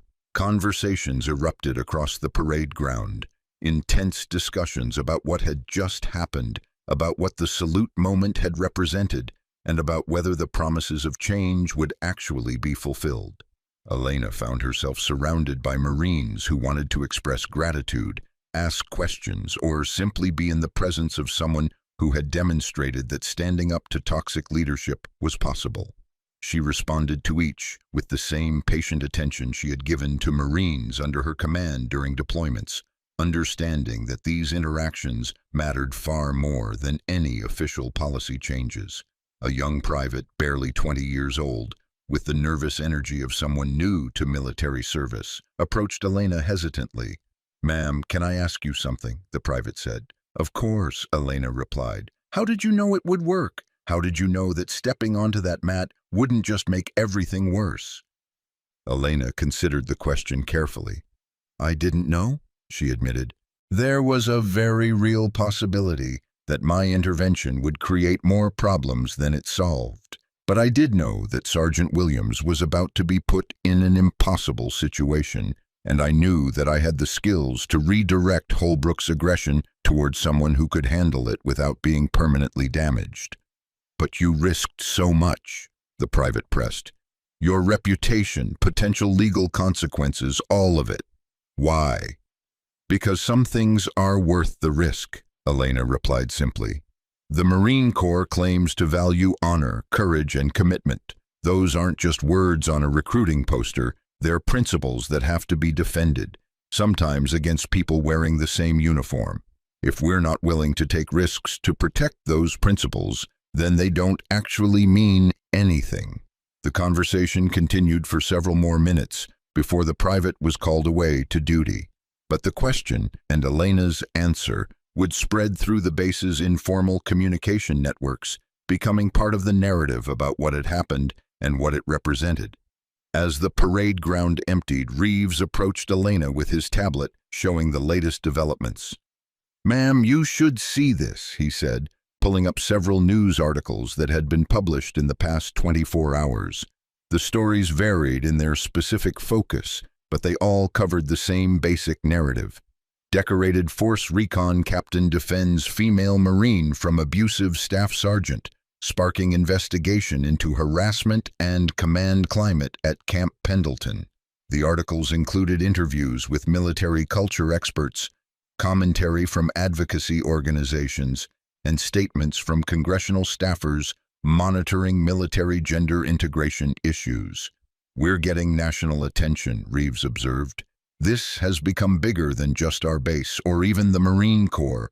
It's part of larger conversations about women in combat, military culture, and accountability." Elena read through several of the articles, noting both accurate reporting and sensationalized elements that didn't quite match reality. "The attention is a double-edged sword," she said. "It puts pressure on the command to follow through on promises of change, but it also creates expectations that might be impossible to meet. Cultural transformation doesn't happen overnight. and there will inevitably be setbacks and complications. "But you don't regret what you did?" Reeves asked. Elena looked back at the parade ground where hundreds of Marines had just saluted her in spontaneous recognition of actions that had forced their command to confront uncomfortable truths. "No," she said quietly. "I don't regret it. Even if the investigation finds that my actions were inappropriate, even if there are professional consequences, I'd make the same choice again, because those Marines deserved better than what they were getting, and sometimes the only way to change broken systems is to force them to confront their failures."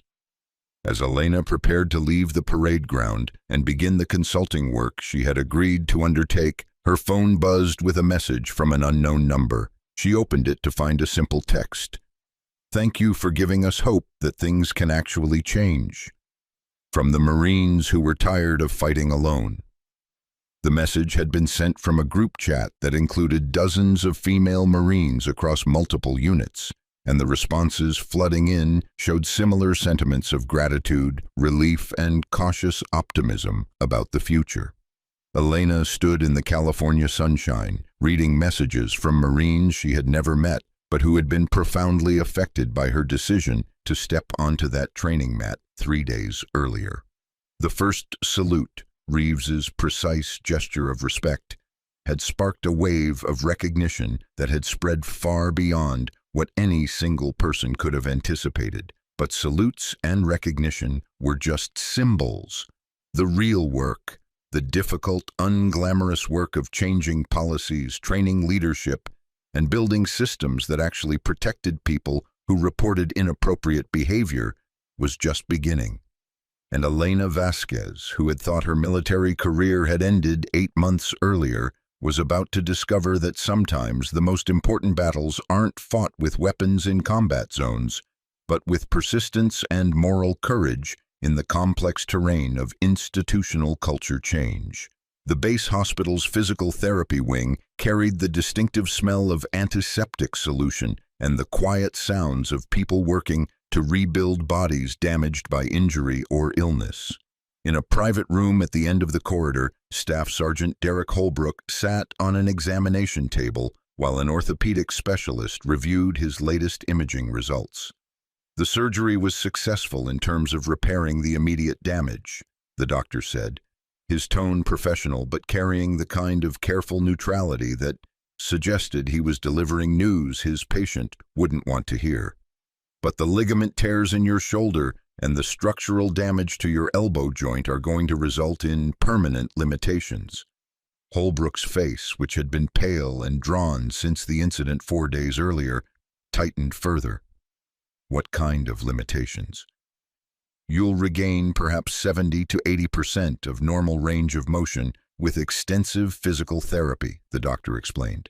"But you're unlikely to meet the physical readiness standards required for continued active duty in the Marine Corps. The medical board will make the final determination, but based on these results, I would expect them to recommend medical separation." The words hung in the air like a death sentence. Holbrook had built his entire adult identity around being a Marine, around his physical dominance, around the authority that came from size and strength. The idea that his career was ending, not through heroic sacrifice or natural progression, but because he had injured himself trying to prove dominance over a woman half his size, was almost incomprehensible. "How long until the medical board convenes?" Holbrook asked, his voice tight. "Typically 6 to 8 weeks, the doctor replied, "but given the circumstances of your injury and the ongoing investigation, it may be expedited." He paused, studying Holbrook's expression. "Staff Sergeant, I'm required to ask, are you experiencing any thoughts of self-harm or hopelessness that would warrant mental health intervention?" Holbrook shook his head automatically, though the truth was more complicated. He wasn't suicidal, but he was experiencing a kind of existential collapse that came from watching everything he had built crumble in the span of 90 seconds on a training mat. After the doctor left, Holbrook sat alone in the examination room, cradling his damaged arm and trying to process the cascade of consequences that had followed his decision to challenge Captain Vasquez. His career was ending, his reputation was destroyed, and the investigation had uncovered a pattern of behavior that would likely result in criminal charges in addition to administrative separation. But perhaps most devastating was the realization, forced upon him by hours of solitary reflection, that everything that had happened was entirely his own fault. A knock on the door interrupted his thoughts. Colonel Martinez entered, his expression carefully neutral, but his body language suggesting this was not a social visit. "Staff Sergeant Holbrook," Martinez said formally, "I need to inform you of several developments in the ongoing investigation." Holbrook straightened as much as his injured shoulder would allow, automatically falling into military bearing despite knowing that such gestures were probably futile at this point. First, the preliminary investigation has substantiated harassment complaints from 17 different Marines, spanning the 6 months you've been assigned to this base, Martinez said, reading from a tablet. The investigators have also uncovered evidence of retaliation against personnel who filed complaints and abuse of authority in how you conducted training exercises. Holbrook said nothing. What could he say? The evidence was documented, witnessed, and undeniable. Second, you are being charged under the Uniform Code of Military Justice with multiple offenses including conduct unbecoming, assault, retaliation against personnel who filed complaints, and creating a hostile environment. You will be appointed legal counsel, and you have the right to contest these charges at a court-martial. Martinez paused, and his expression shifted slightly, becoming less formal and more personal. Third, and this is not part of the official notification, I want you to understand something. You were a good Marine once. Your record from your previous unit shows competence, dedication, and leadership potential. But somewhere along the way, you allowed your insecurities about women in combat roles to transform into behavior that violated everything the Marine Corps stands for. Holbrook felt something crack inside his chest. Not physical injury, but the shattering of the elaborate justifications he had constructed to defend his behavior to himself. I thought I was maintaining standards, Holbrook said quietly, the words emerging almost without conscious intent.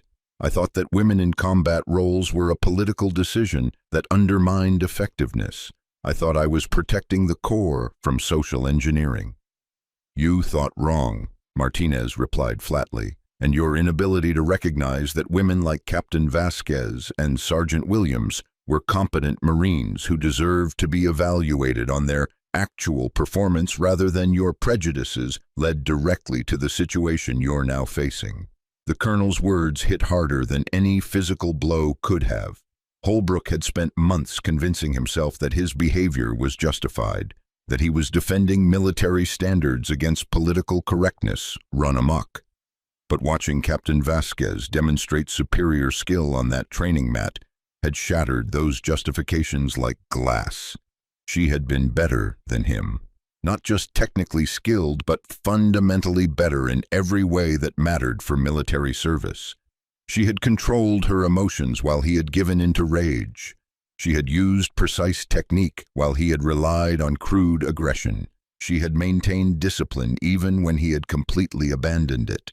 And 17 Marines had documented how he had created an environment that drove good personnel to consider leaving the service rather than enduring his harassment. What happens now? Holbrook asked. You'll be transferred to limited duty status while you recover from your injuries and while the court-martial process proceeds, Martinez replied. You'll have access to legal counsel and mental health resources, and if you're smart, you'll use this time to reflect on how you got here and what you need to change about yourself if you're going to have any kind of productive life after the Marine Corps.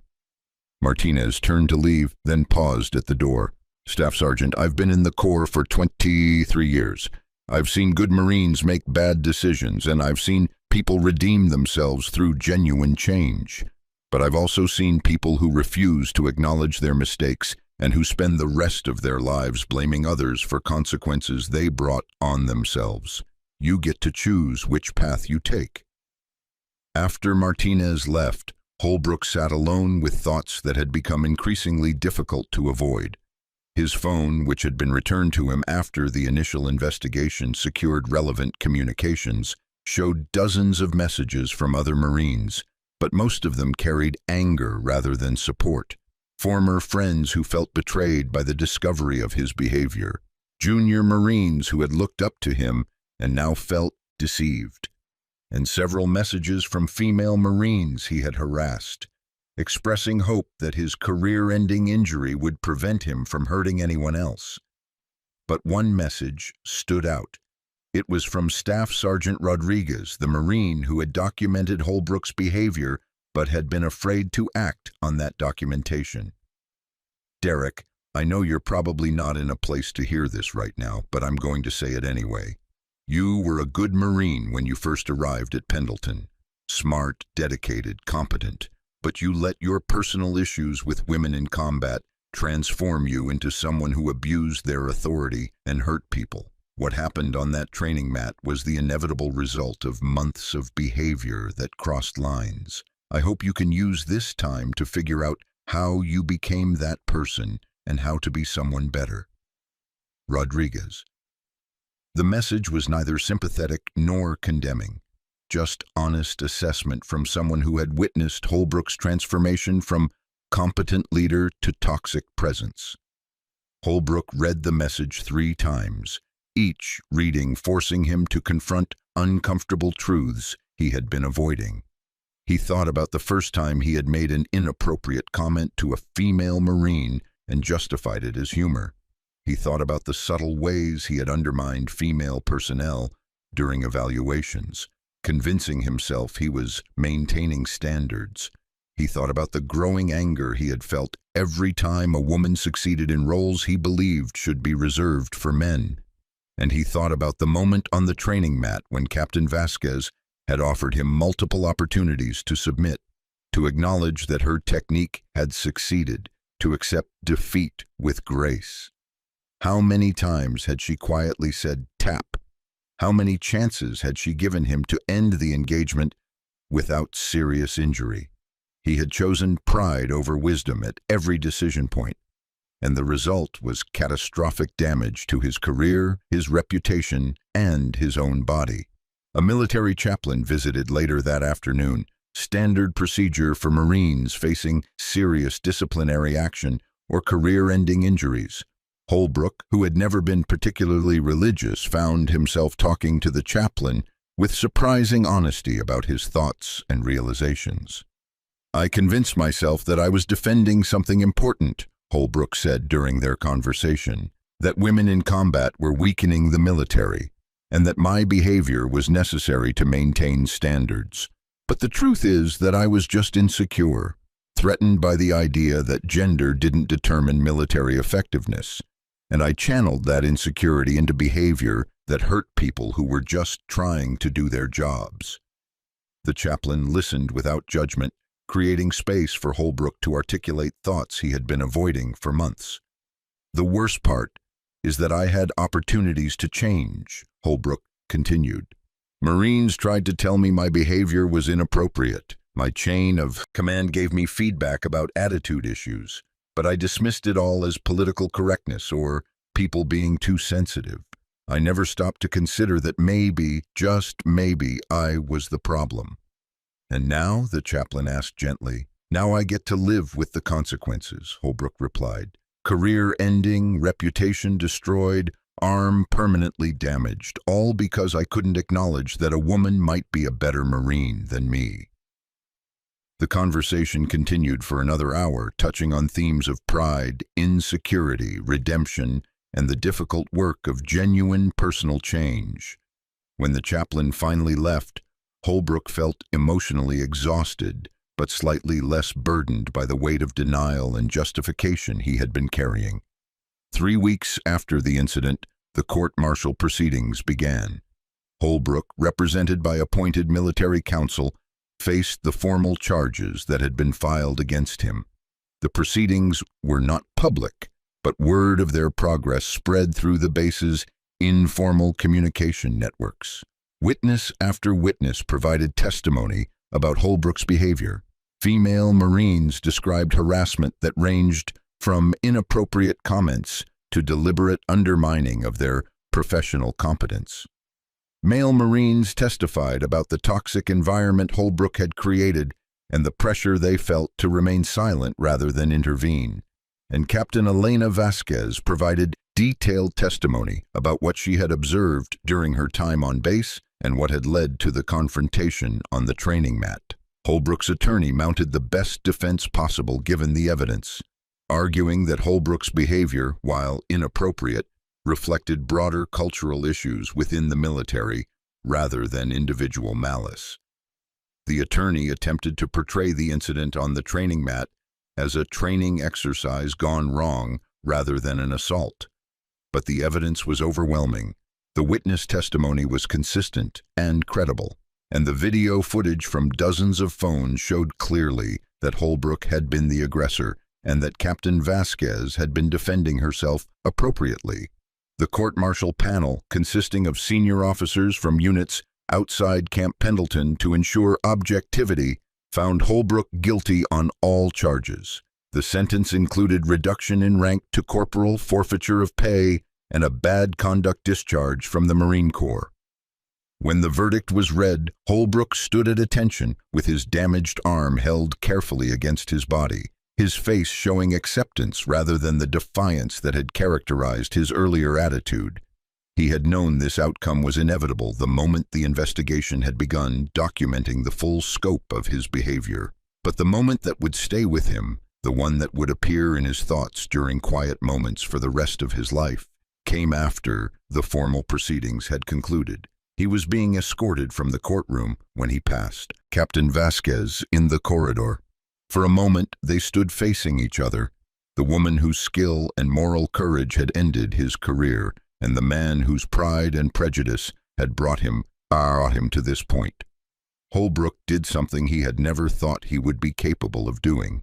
He came to attention, despite his damaged arm making the posture awkward and painful, and rendered the most sincere salute he had offered in his entire military career. "Ma'am," he said quietly, his voice carrying none of the arrogance or hostility that had characterized their previous interactions. "I owe you an apology, not just for what happened on the training mat, but for everything that led to that moment. You demonstrated the kind of Marine I should have been, and I'm sorry that it took destroying my career for me to recognize that." Elena returned the salute with precise formality, studying his face for signs of manipulation or insincerity. But what she saw was genuine remorse and the beginning of understanding. "Staff Sergeant," she began, then corrected herself. "Corporal Holbrook, I accept your apology, and I hope you use what you've learned to become someone better than you've been." "I'm going to try, ma'am," Holbrook replied. "It's all I can do now." As Holbrook was escorted away to begin the out-processing that would separate him from the Marine Corps, Elena stood in the courthouse corridor thinking about redemption and accountability, and the complicated ways that people sometimes had to be broken before they could begin to change. Gunnery Sergeant Reeves, who had witnessed the exchange, approached Elena with a thoughtful expression. "That took courage," Reeves observed. "Admitting fault when your entire identity has been built on being right takes a different kind of strength than physical combat." "It does," Elena agreed, "and the question is whether he'll sustain that honesty or whether he'll slide back into justifications and blame once the immediate pain fades. Cultural transformation doesn't just apply to institutions. Individuals have to change too, and that's much harder than implementing new policies." Reeves nodded slowly. "Do you think he actually understands what he did wrong, or is he just sorry he got caught?" "Both, probably," Elena replied. "People are complicated. He's sorry about the consequences he's facing, but I think he's also beginning to understand that his behavior was genuinely harmful. Whether that understanding leads to lasting change," she shrugged, "we'll see. That's his journey now." News of Holbrook's conviction and discharge spread quickly through Camp Pendleton and eventually through wider military communities. For some, it represented justice finally served. For others, it became a cautionary tale about the consequences of allowing personal prejudices to override professional standards. And for the Marines who had endured Holbrook's harassment, it represented validation, official recognition that what they had experienced was real, harmful, and unacceptable. Their complaints had finally been taken seriously. Their testimony had been believed, and the system had eventually, imperfectly but definitively, held someone accountable. The antagonist had been humbled, not through physical defeat alone, but through the slow, painful process of confronting the consequences of his actions and beginning to understand the harm he had caused. Whether that humility would lead to genuine redemption remained to be seen. But for now, Derek Holbrook walked away from the Marine Corps he had once loved, carrying physical and emotional scars that would remind him forever of the day when pride and prejudice had collided with skill and moral courage on a training mat in front of 380 witnesses. And the lessons learned from his fall would echo through the Corps for years to come, shaping conversations about leadership, accountability, and the difference between authentic strength and the hollow performance of dominance that crumbles when genuinely tested. 6 months after the incident that had transformed Camp Pendleton, Captain Elena Vasquez stood in the same conference room where Colonel Martinez had first briefed her about the command climate issues plaguing his units. But now the room was filled with a different kind of energy, productive, hopeful, and focused on sustainable change rather than crisis management. The walls were covered with presentations showing the progress that had been made since that morning on the training ground. Charts tracking harassment complaint resolution times, now measured in days rather than months or never. Graphs showing retention rates for female Marines trending upward for the first time in 3 years. Training attendance records for the new bystander intervention program that had been implemented across the entire base. Colonel Martinez stood at the front of the room, addressing a group that included senior leadership from across Camp Pendleton, representatives from Marine Corps headquarters, and several congressional staffers who had traveled from Washington to assess the reforms being implemented. 6 months ago, we faced a crisis that forced us to acknowledge fundamental failures in our command climate, Martinez said, his voice carrying the weight of someone who had spent half a year working to transform culture while maintaining operational readiness. Today, I'm pleased to report that we've made significant progress, though I want to be clear that this work is ongoing and will require sustained effort for years to come. He clicked to the next slide, which showed before and after metrics on various cultural indicators. Harassment complaint processing time has been reduced from an average of 127 days to 12 days. We've implemented a direct reporting system that allows Marines to file complaints outside their chain of command, and we've seen an increase in reporting, which we actually consider a positive indicator, suggesting that Marines trust the system will respond appropriately. One of the congressional staffers, a woman in her 40s who had served in the Army before transitioning to legislative work, raised her hand. Colonel, you mentioned that increased reporting is positive, but hasn't that created a burden on your investigative resources? It has, Martinez acknowledged, which is why we've requested additional personnel dedicated specifically to harassment investigations and why we've implemented training for all supervisory personnel on proper complaint handling. The burden is worth it if it means that inappropriate behavior is being addressed rather than being allowed to fester. Elena, sitting near the back of the room in her consultant capacity, watched the presentation with mixed feelings. The progress was real. She had seen it firsthand in her work with various units across the base, but she also knew how fragile cultural change could be, how easily organizations could slide back into old patterns once external pressure diminished. After the formal presentation concluded, the group broke into smaller discussions about specific aspects of the reform efforts. Elena found herself surrounded by Marines who wanted to discuss implementation challenges and success stories from their units. Sergeant Williams, now Staff Sergeant Williams, having been promoted ahead of schedule in recognition of her courage in reporting harassment despite professional costs, approached Elena with a young Lance Corporal in tow. "Ma'am, this is Lance Corporal Shara Kim," Williams said. "She recently filed a harassment complaint using the new direct reporting system, and I thought you'd want to hear about her experience." Elena shook Kim's hand, noting the nervous energy in the young Marine's posture. "How did the process work for you, Lance Corporal?"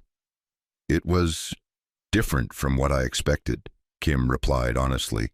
"I was worried that filing a complaint would mark me as a troublemaker or damage my career, but the investigator was professional, the process was transparent, and the Marine who was harassing me was removed from my unit within a week pending investigation. I actually felt heard instead of dismissed. And the investigator made it clear that retaliation wouldn't be tolerated," Williams added, "which is a huge change from how things worked before. Marines who might have pressured Kim to withdraw her complaint knew they'd face serious consequences if they tried." Elena nodded, genuinely pleased by the account, but also aware that one success story didn't guarantee systemic change. "Have you experienced any informal retaliation, subtle social pressure, or professional barriers that don't leave obvious evidence?" Kim considered the question carefully. "A little bit. Some Marines in my unit think I should have handled it differently, or that I'm being too sensitive. But my immediate supervisor has been supportive, and the new bystander intervention training seems to have given people tools to push back against that kind of pressure." The conversation continued for several more minutes, touching on both the improvements that had been implemented and the ongoing challenges that remained. When Kim and Williams moved on to speak with other personnel, Gunnery Sergeant Reeves appeared at Elena's side. "Ma'am, there's someone outside who's been asking to speak with you," Reeves said, his expression suggesting this was going to be an unusual conversation. "Corporal Derek Holbrook." Elena's eyebrows rose slightly. She hadn't seen or heard from Holbrook since their brief exchange in the courthouse corridor 6 months earlier. "What does he want?" "He didn't say specifically," Reeves replied. "Just asked if you'd be willing to spare a few minutes. He's out processed from the Corps now, so he's here as a civilian." Elena considered for a moment, then nodded. "I'll meet with him, but stay close, Gunny, just in case this is more complicated than it appears." She found Holbrook waiting in a small visitor area outside the main conference room. He looked different from the imposing figure she had faced on the training mat 6 months earlier. He was thinner, his posture was less aggressive, and he carried his right arm with the careful positioning of someone who had regained function but was still dealing with permanent limitations. "Mr. Holbrook," Elena said, using his civilian title deliberately. "What can I do for you?" Holbrook stood. The movement was slightly awkward due to his injured arm, and met her eyes with an expression that carried genuine humility. "Ma'am, I wanted to thank you." The words were so unexpected that Elena simply waited for him to continue. "When you broke my arm on that training mat, you did me a favor," Holbrook said, his voice quiet but sincere. "You forced me to confront behavior and attitudes that were destroying my life and hurting other people. The past 6 months have been the hardest of my life. Losing my career, going through therapy, having to rebuild my entire identity. But I'm a better person now than I was then." He paused, as if gathering courage for what came next. "I've been working with a veterans advocacy organization that focuses on helping former military personnel transition to civilian life. Part of my work involves talking to other veterans about toxic masculinity, harassment, and the importance of getting help before behavior patterns become destructive. I use my story as a cautionary tale, This is what happens when you let insecurity and prejudice override your values. Elena studied him carefully, looking for signs of manipulation or performance. But what she saw was genuine transformation, incomplete and ongoing, but real. "I'm glad you're doing that work," she said carefully. "Cultural change requires people who have been part of the problem to speak honestly about how they got there and how they changed. Your voice carries weight with people who might dismiss similar messages from others." "That's what I've found," Holbrook agreed. "Veterans who are struggling with similar attitudes listen to me because I'm not lecturing from a position of moral superiority. I'm sharing from experience about how toxic behavior destroyed my career and damaged people I should have been supporting." He shifted slightly, his damaged arm drawing Elena's attention. "The doctors say I'll never regain full function in this arm. It's a permanent reminder of what happens when pride overrides judgment. But honestly, ma'am, the physical injury was the least damaging thing that happened to me. The real injury was to my character, and fixing that has required work that's harder than any physical therapy." Elena nodded slowly. Character transformation is possible, but it's not easy, and it's never fully complete. You'll probably struggle with the same insecurities and prejudices for the rest of your life. The question is whether you'll recognize them when they appear and choose different responses. "That's what the therapy has taught me," Holbrook said. "I can't eliminate the underlying attitudes that led to my behavior, but I can learn to recognize them and make different choices. It's exhausting sometimes, constantly monitoring my thoughts and reactions, but it's better than the alternative." They talked for a few more minutes about his work with the Veterans Organization, about the ongoing cultural changes at Camp Pendleton, about the complexities of redemption and accountability. When their conversation concluded, Holbrook extended his left hand for a handshake, his right arm still too damaged for such gestures. "Thank you for taking the time to meet with me, ma'am," he said, "and thank you for forcing me to become someone better, even if the process hurt like hell." Elena shook his hand, acknowledging the journey he had undertaken. "Good luck with your work, Mr. Holbrook. The military needs more people willing to speak honestly about these issues." After Holbrook left, Elena stood quietly for a moment, processing the encounter. Reeves approached with a questioning expression. "How was it?" he asked. "Hopeful, actually," Elena replied. "Genuine change is rare, but it happens. And when people who have been part of the problem become advocates for solutions, they can be more effective than those of us who speak from the outside." As the day's meetings concluded and Elena prepared to leave Camp Pendleton, she took one last walk across the parade ground where everything had begun 6 months earlier.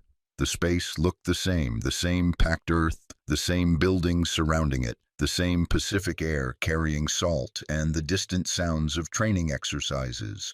But the culture had changed in ways both visible and subtle. Female Marines moving through the space with confidence rather than wariness. Senior enlisted personnel actively intervening when they witnessed inappropriate behavior. And dozens of small policy changes and training programs that collectively created an environment where harassment was addressed rather than tolerated. Sergeant Williams, Staff Sergeant Williams, joined Elena on the parade ground, both of them standing near the spot where the confrontation had taken place. "Sometimes I still can't believe it actually happened," Williams said quietly. "That morning when Holbrook challenged me, I thought my career was over no matter what I did. Either I'd submit to assault and be humiliated, or I'd defend myself and face retaliation for striking a staff sergeant." "But you were prepared to defend yourself anyway," Elena observed. "You had made peace with the consequences because you knew that allowing the pattern to continue would be worse." Williams nodded. "And then you stepped onto that mat and changed everything, not just for me, but for every female Marine on this base who had been dealing with similar behavior." Elena turned to face the younger Marine directly. "You're giving me too much credit. I responded to one incident on one training ground. The real cultural change the sustainable transformation that will last beyond any single dramatic moment, that's being driven by Marines like you who continue to hold the line on professional standards, even when it's difficult. But you showed us it was possible, Williams insisted. Before that day, a lot of us thought the system was fundamentally broken and that nothing would ever change. You demonstrated that accountability was achievable if someone had the courage to force the issue. They stood together in the California sunshine, two Marines separated by rank and experience, but united by a commitment to building a military culture worthy of everyone who served. "What's next for you?" Williams asked. "I'll continue consulting work with various installations," Elena replied, "helping commands develop better reporting systems, training leadership on bystander intervention, and sharing lessons learned from what happened here. The Marine Corps isn't the only service dealing with these issues, and there's work to be done across the entire military. And for me," Williams said, though it wasn't really a question, "I'll keep leading Marines and modeling the kind of professional culture we should have, every day making choices that either reinforce positive standards or allow toxic patterns to creep back in." Elena smiled slightly. "That's exactly right. Cultural transformation isn't a destination. It's an ongoing practice that requires vigilance and commitment. The moment we think the work is done is the moment we start sliding backward." As Elena drove away from Camp Pendleton that evening, her phone buzzed with a message from Colonel Martinez.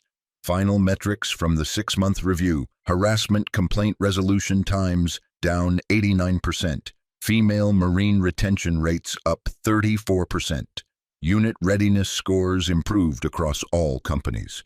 None of this happens without your willingness to step onto that mat 6 months ago. Thank you for your service, past and present. Martinez." Elena read the message and felt a complex mixture of satisfaction and awareness that the work was far from complete. Numbers could improve while underlying attitudes remained problematic. Policies could change while enforcement remained inconsistent, and external pressure could diminish, allowing organizations to gradually slide back toward old patterns. But she had also seen genuine transformation in individual Marines like Holbrook, who had confronted their own toxic behavior, in leaders like Martinez, who had acknowledged systemic failures and committed to change, and in young Marines like Kim, who had used new reporting systems and found them responsive rather than hostile. The legacy of that morning on the training ground, the 90 seconds of combat that had broken Holbrook's arm and shattered the illusion that harassment would be tolerated, would ripple forward in ways both measurable and impossible to quantify. Years later, when military historians examined the cultural shifts that transformed the Corps in the early 21st century, they would point to incidents like the one at Camp Pendleton as catalysts for change. They would analyze the policies that were implemented and the training programs that were developed. They would track retention rates and readiness scores and complaint resolution times. But they would also acknowledge that cultural transformation ultimately comes down to individual choices made by thousands of Marines every single day. Choices to intervene when they witness inappropriate behavior. Choices to report harassment despite potential costs. Choices to evaluate colleagues based on competence rather than characteristics irrelevant to military effectiveness. And they would recognize that sometimes, just sometimes, a single act of moral courage could create the conditions where those individual choices became easier, where the culture shifted just enough that doing the right thing carried less risk and more support. Captain Elena Vasquez had stepped onto a training mat to protect a fellow Marine from assault disguised as training. What she had actually done was demonstrate that accountability was possible, that toxic leadership could be challenged, and that the values the Marine Corps claimed to represent could be defended, even when doing so carried personal costs. The arm had healed, imperfectly, with permanent limitations but functionally. The career had ended, abruptly, painfully but justly, and the culture had transformed, gradually, incompletely but genuinely. And in conference rooms and training grounds across the Marine Corps, young Marines who had heard the story of what happened that day at Camp Pendleton carried forward a simple lesson: that courage comes in many forms, that accountability matters more than comfort, and that sometimes the most important battles are fought not against foreign enemies, but against the toxic patterns that undermine the institutions we serve. The sun set over Camp Pendleton, casting long shadows across the parade ground where 380 Marines had witnessed the moment when everything changed. The space would host countless more formations in the years to come, and the Marines who stood in those formations would carry forward the lessons learned from the day when skill defeated size, when courage confronted toxicity, and when one woman's refusal to allow injustice to continue had sparked a transformation that would echo through the Corps for generations. And somewhere, Elena Vasquez drove through the California evening, already planning her next consultation, her next training program, her next opportunity to help build a military culture worthy of every person brave enough to serve. The work was never finished, but it was work worth doing. If you enjoyed this story, please subscribe for more military and veteran stories. These true tales keep the courage alive for generations to come. And in the comments, tell us, where are you watching from, and who's the quiet leader you'll never forget?